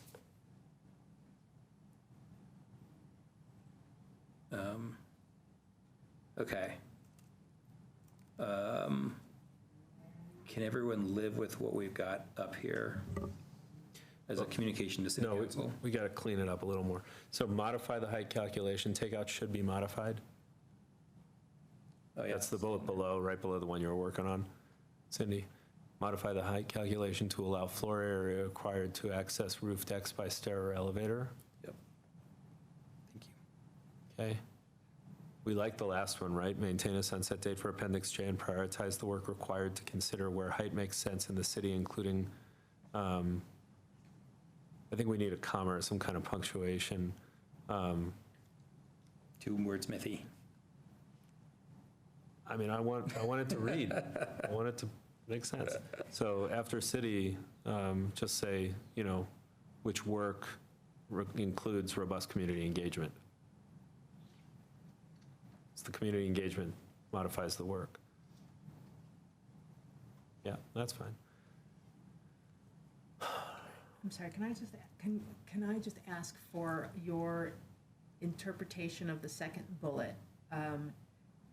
Because it's unclear to me if it is applying solely to affordable housing developments or whether it is meant to apply across, in this case, Appendix J, and any I'm a little unclear. So there was two questions in there, and they're different questions. Like, so it would provide additional density and intensity increases tied to affordability in that project. So in one project, which is the way we use this code, Okay. is on a project, it would allow you, if you're doing a certain affordability target, so like the one that we have right now, if you go from 20%, well, it used to be 20% to 40% affordability, then you get a density increase from 10 DU per acre to 20 DU per acre. So it's a concrete on one project calculation. Okay. So it is not about the other material, the other, No, okay. it's got nothing to do with that. Got it. It's a whole separate thing. Okay, thank you. I have a wordsmith in that bullet. Should it be a discretionary height modification? No, get rid of the A and height modifications. And then can we also revise SPR to just be SR? Yeah, we're not in the county. Not the county, yeah. Sorry. So you need an S after modification, make it plural, height modifications. Okay. And I just wanted to know, Brian, you talked about floor area for roof decks. But you've been saying for years, and I've been supporting you, what about just decks in terms of the height calculation? And I was thinking an easy way to do it under the ordinance that's already proposed is to treat decks exactly like roofs that are over a 2x12 pitch, where as long as they're not 10 feet high over the maximum, they don't count, and they don't require any kind of inclusionary housing. Right. Yeah, I think right now, they would count towards open space of different varieties, different times, and different zones. But, yeah, I think, whoa. Wait, but none of this has to do with. Sorry. So I would say, like, if we want to tackle that, Harmon, I'd say, modify Phase the height two. calculation to allow floor area required to access roof decks by stair or elevator. So we could say allow floor area and accept railings, or is that what you're trying to think of, is essentially the railings piece of the deck? Because right now, there's not a FAR calculation question, it's really just a height calculation in that sense. Does that do what you want it to do the way it's written? Yeah, to allow floor area, well, I guess in that situation, say modify the height calculation to allow floor area. Because I would write it like the way it was, and then just add add on the end, Yeah, and treat railings. roof decks like pitched roofs are being treated in the current proposal. Yeah, it seems like a fair way of saying it, because it adopts all the good work that these guys already did. I'm glad you guys don't have any matches over there. It would have been like self-immolation a long time ago. No blunt objects. No. Help me out, Harmon. You took your Are being shoelaces away treated before in you the got in here, current, right? in the staff proposal. Pitch roofs are being treated in the staff proposal. And we didn't ask the other members of the planning board if they agree with that. But anyway, the concept is, the way the code is being proposed right now, if you have a roof that's pitched over 12, as long as it's not 10 feet above the prescriptive height limit, and it's pitched for other reasons like aesthetics or snow shed or whatever, it doesn't, you don't need to do the affordable housing piece. It's a separate thing. It's just a separate thing. And we've been saying for years that it's a shame that in a city that treasures the outdoors as much as Boulder does, people can't put a roof deck on a 32-foot or 33-foot tall building because it puts them over 35, and then. Right, but let's just remember that this applies, what we're talking about here is applying specifically to affordable housing projects. So. I don't think so. I mean, that's a site review criteria. Well, no, because that's, actually, that's a question for staff. Is the modification to the height calculation for, To say and. so Is the 2x12 roof piece only for affordable? No. No. that applies to everything? Right, but what we're talking about here is specifically for affordable housing projects. No. Not that part. I mean, essentially, we're just following staff scoping on it. So what they've done is they've, in their proposed ordinance, they've considered that while we're talking about community benefit being a part of height modifications, another thing that makes a lot of sense, because people have been talking about it for years, is how about we do something that would allow us to get more pitched roofs in town? So if your pitched roof is over 212, then it'd be treated differently than if it was a flat roof, or it's just a way of working towards getting more pitched roofs. It's been a long-standing theme. Lots of input and support on it. I mean, that's why staff's put it in here. This ordinance modifies mostly things that are in site review in 9214 of the code. Okay, and some of it is to add I'd say the vast majority of it was geared towards adding the ways that we can use site review to incentivize affordable housing. But there are some pieces of the proposed ordinance that go towards other general site review criteria.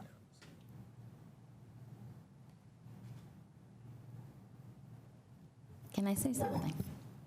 Sure. I think we're moving away from a point where I can vote for this, just to make it clear.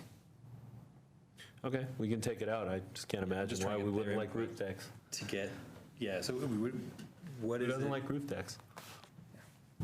No, I think it's the, The shift and the purpose. This is, the purpose is, Well, let's let them say something so we can hear what. okay, I their thought concern you'd is. stop. That's Yeah, why I was sorry. speaking. That's what I'm trying to get feedback from everybody here.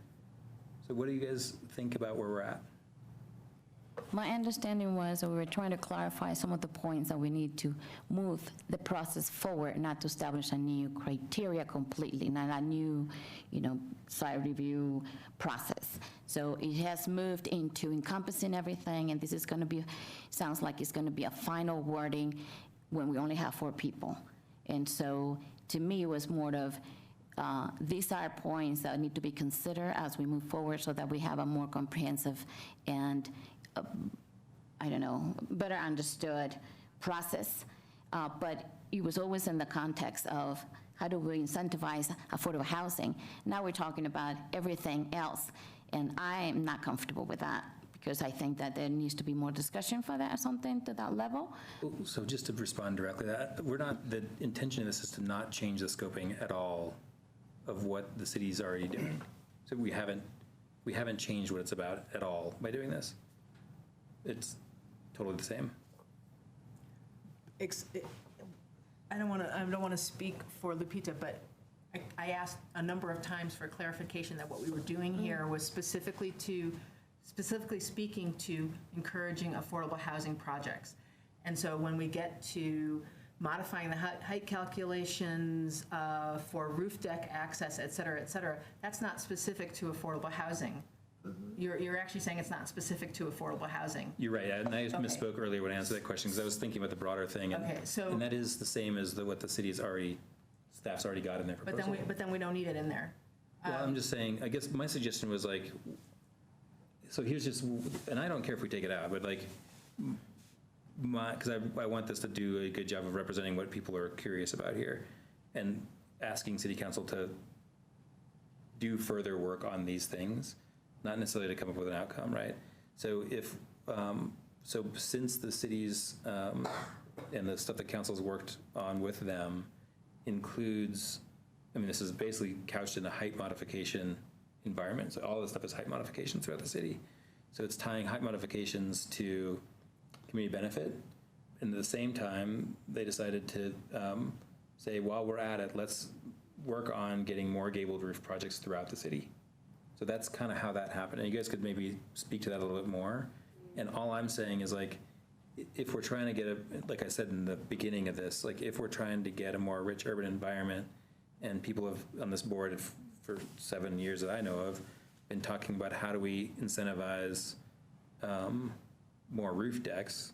And the thing that kills most of the roof decks is the inability to have the little part of the stair popping up above a height limit, or the railing popping up above the height limit, so you can get out onto it.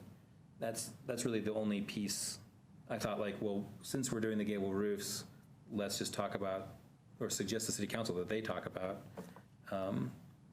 getting rid of the thing we've talked about for years that's in the way of roof decks. But if you guys think that that's overstepping, you can say that, and then we can take it out. I'm looking for feedback. I don't think it's that it's overstepping in general, but again, to go back to something I said an hour ago, I wanted to make sure that was this specifically about affordable housing projects? And the answer was yes. And now I'm hearing that the answer is no.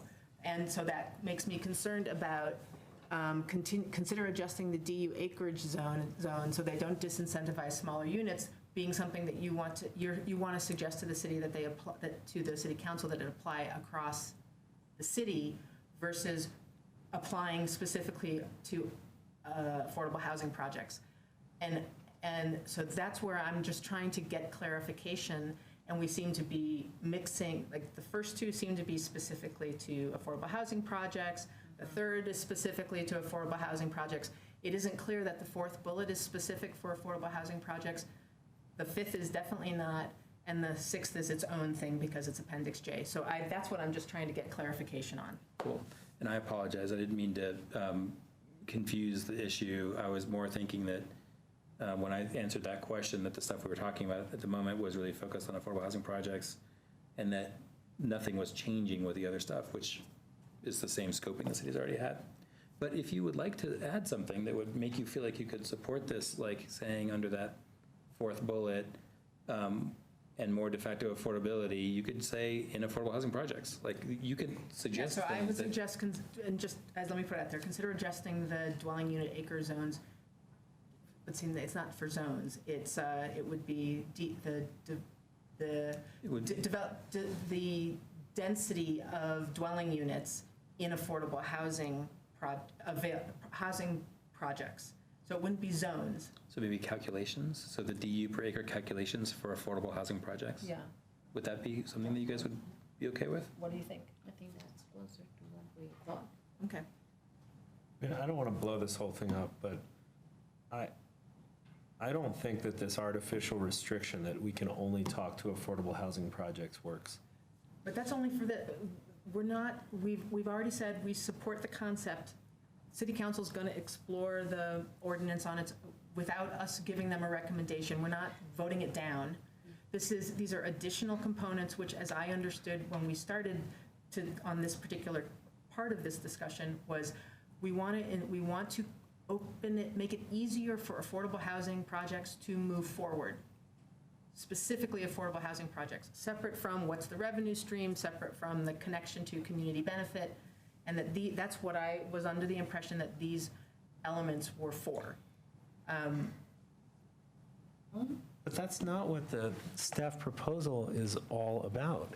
It's part of the staff proposal, and I think to restrict our comments just to that portion of it is weird, and it doesn't even comport with the preamble that we all agreed on, which is we support the concept embodied in the ordinance.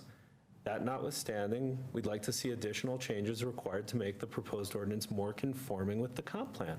And the comp plan talks about variegated roof lines, and that's why there was the piece in there about roof lines. And so why do we have to limit ourselves just to things that are not just about affordable housing, but specifically about affordable housing projects? You've got us in such a narrow place right now where we're only allowed to talk about affordable housing projects, not even projects that provide community benefit through paying into the cash in lieu fund.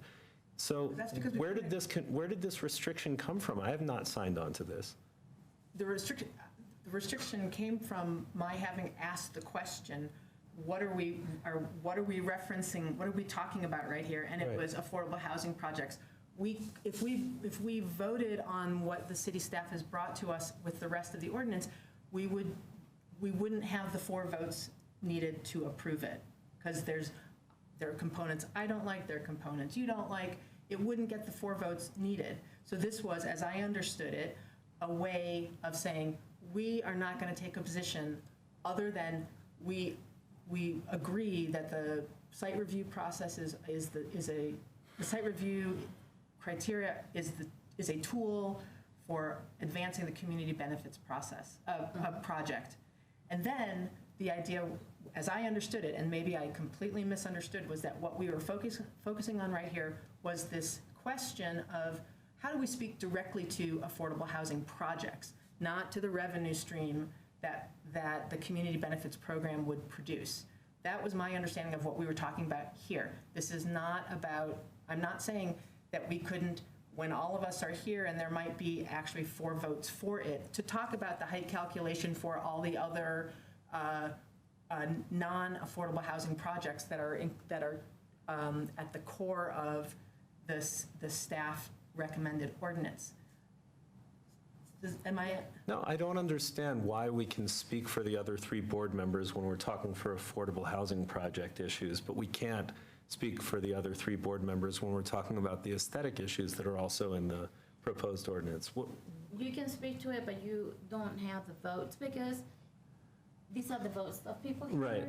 And so what the conversation started about was to zero in and how do we incentivize, affordable housing projects. That was the discussion I started with, and at some point I had to drop out because my concerns were not addressed. And it be turned into something else. That is not the conversation I had, and it is just continues to move away from what it was supposed to be. So I'm saying, you can have all the discussion you want, and then with the people who are not here, you will not have my vote. Very simple. Yeah, and I think we should, this is for some reason turning to a very adversarial moment here in the board, and I don't understand what would make us want to do that. So I'm going to try to bring us back together to find a way for us to communicate as a board, something to city council, so that they can move this project forward. Can you guys get on board with that? Yes. Thank you. So what do you guys need explicitly to happen in these statements for you to be willing to vote for it? And are we going to be okay with that? So I think for me, adding the phrase that we've added about calculations for affordable housing projects, and then eliminating the fifth, the modifying height calculations, solely because everything else deals with specifically affordable housing projects in this component, except for that one bullet. Now, we can have a separate element that says, as it relates to the broader proposed ordinance, we also think, a motion was made that we should add this component. Whether that motion passes or not is a different thing, but I can only speak for myself, but the idea of adding some suggestions like these that incentivize and make affordable housing projects easier is a great thing, and I am totally on board with that. But then we were moving away to some other issues, and I think all I'm suggesting is let's take that one issue out, and then we've got a nice package that is, I think we're agreed, Where we started. encourages the city council to look specifically at the thing the community benefits is intended to do, which is to encourage affordable housing. That's all. I mean, I can live with that for myself, but I would say, I guess I'll just ask, I would like it if you guys wouldn't mind getting on board with that, because it's something that we have talked about for a long time. I think it helps staff and city council really have a coherent look at the height ordinance, which is really kind of the heart of this thing too. And as a compromise on stuff that you guys wanted, I put in voluntarily in the beginning, keeping Appendix J. So maybe we could meet in the middle on some of these things. Would that be okay? So what would be, yes, and what is your suggestion on how to do that? So that, because again, this is just that fifth bullet point is not specific to affordable housing projects. But it's part of the project. So it's the project that these guys have in front of them includes modifying the height limits. And there are two ways right now that they're talking about modifying the height limits, or really three. One is like to allow affordable housing to go taller, and two, to allow other things to go taller that generate money for affordable housing, and then three, to allow gable roofs. That's what they've got in their proposal. And I'm just adding, since we're talking about urban design and aesthetics and creating a richer urban environment, let's add roof decks to gabled roofs. Okay, so here's a suggestion. So after the fourth bullet, have a separate introductory sentence that says, separate from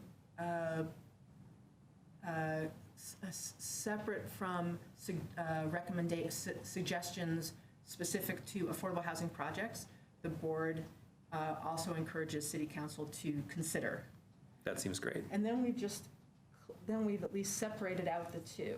Yeah, that's fine. I think that creates better clarity. What are your thoughts? I'm a less is more kind of person, so it's kind of pretty busy. And when I have to make through all of the words in there, what the core of the message is, Yeah, I think that's a failure of this. That's just the process. It's very hard for us to get super concise in this environment.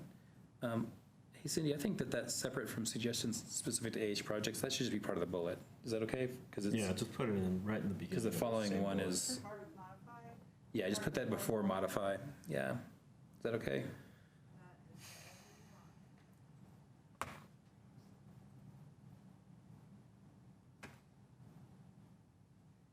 For me, just making it this is separate from, do you support that concept? But I think doing it this way indicates that there's some that are very specific to affordable housing and two that are not specific to, that apply.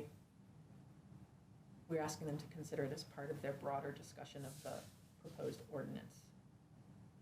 Hey, Sandy, I would just make that also consider modifying. Instead of to modify.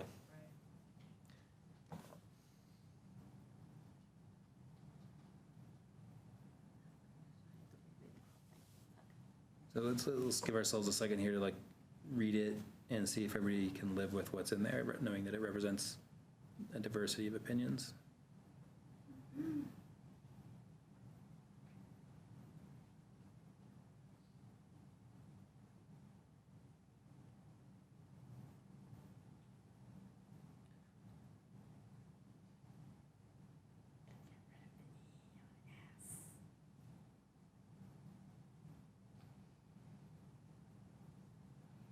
So, I'm okay with it just for the sake of being able to get a vote out to council, but I think, some of these restrictions to affordable housing projects, they're really artificial to the task that was given to us to review the ordinance that was proposed, which has a lot of stuff that goes way beyond just affordable housing projects specifically. And secondly, there are a lot of spinoffs to policy that doesn't affect affordable housing, that affects affordable housing. So for example, adding the 4 AH projects in the 4th bullet around the DU acre calculations.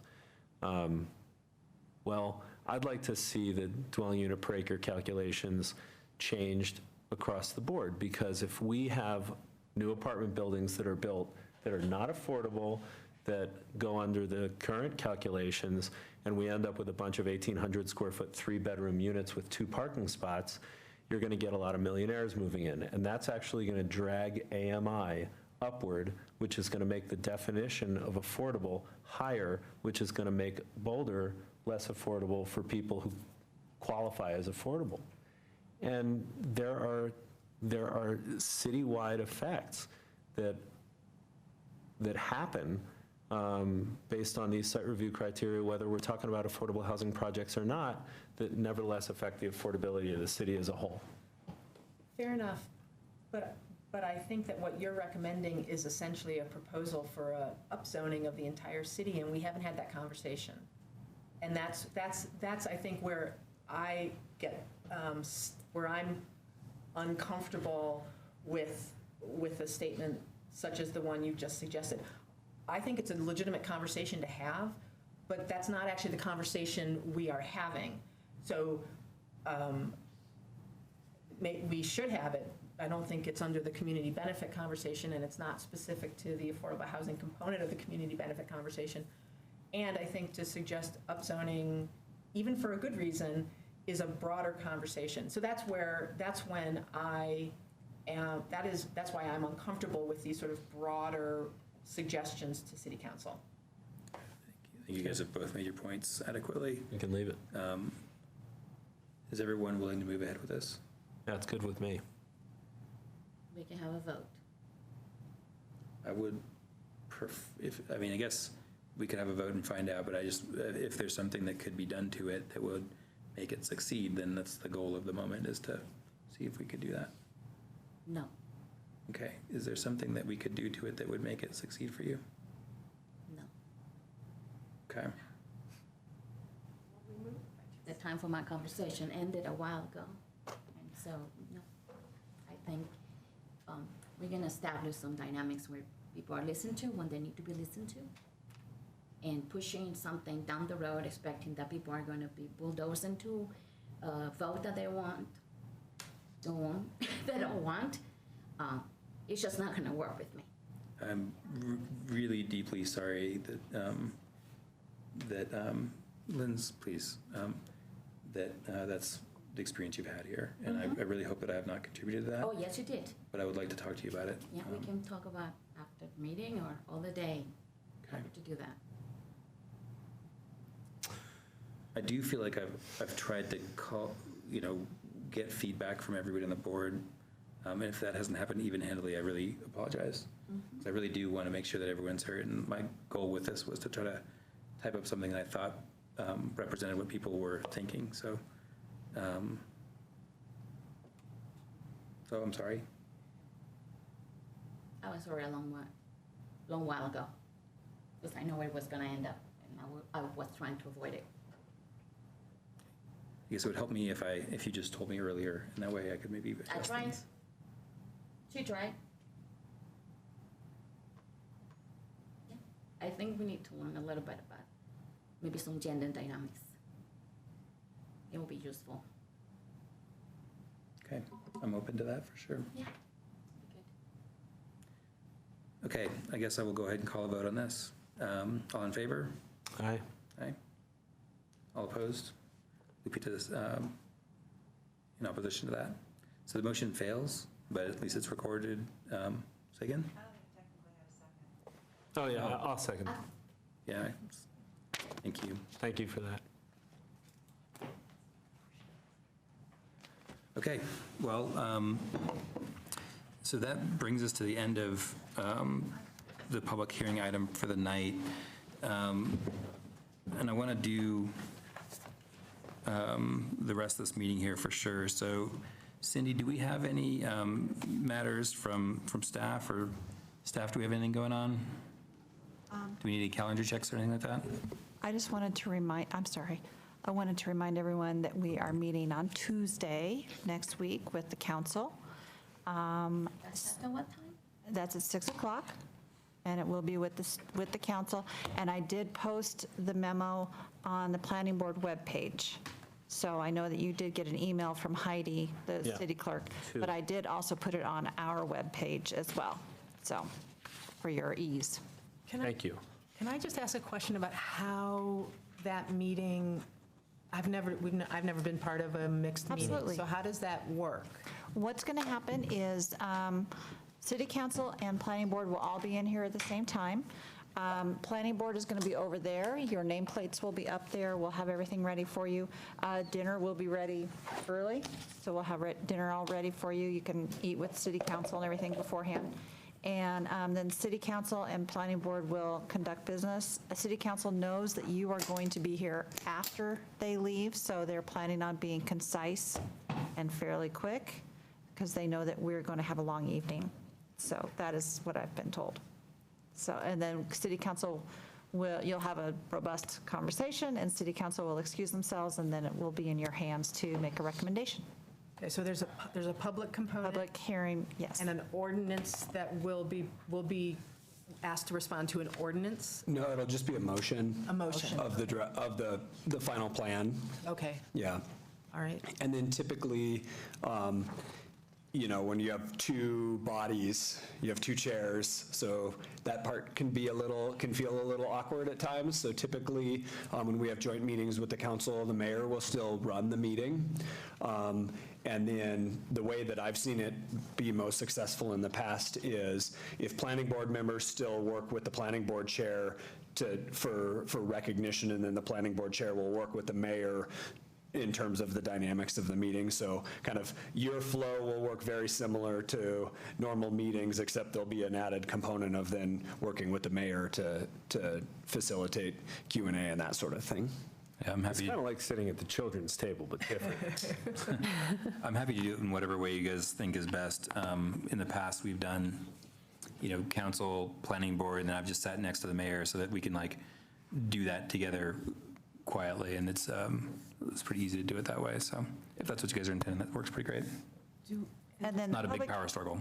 There will be no public hearing after council leaves. It'll just be your deliberation. Okay, after and do we know how many of us will be here next week? 5. 5 of us, okay. All right, those are my questions. Okay. Cool. And then meeting debrief. I think it sounds like we need to have a much larger meeting debrief than can happen right now. But I want you guys to know that I especially am hearing you and want to figure out how to not have that kind of a dynamic happen again. Thank you. Well, Brian, I don't know if you deserve to take all of that, so if there's anything that I did, since gender dynamics was brought up, then I'll be part of that conversation, and I've been hearing you too. Okay, we're done.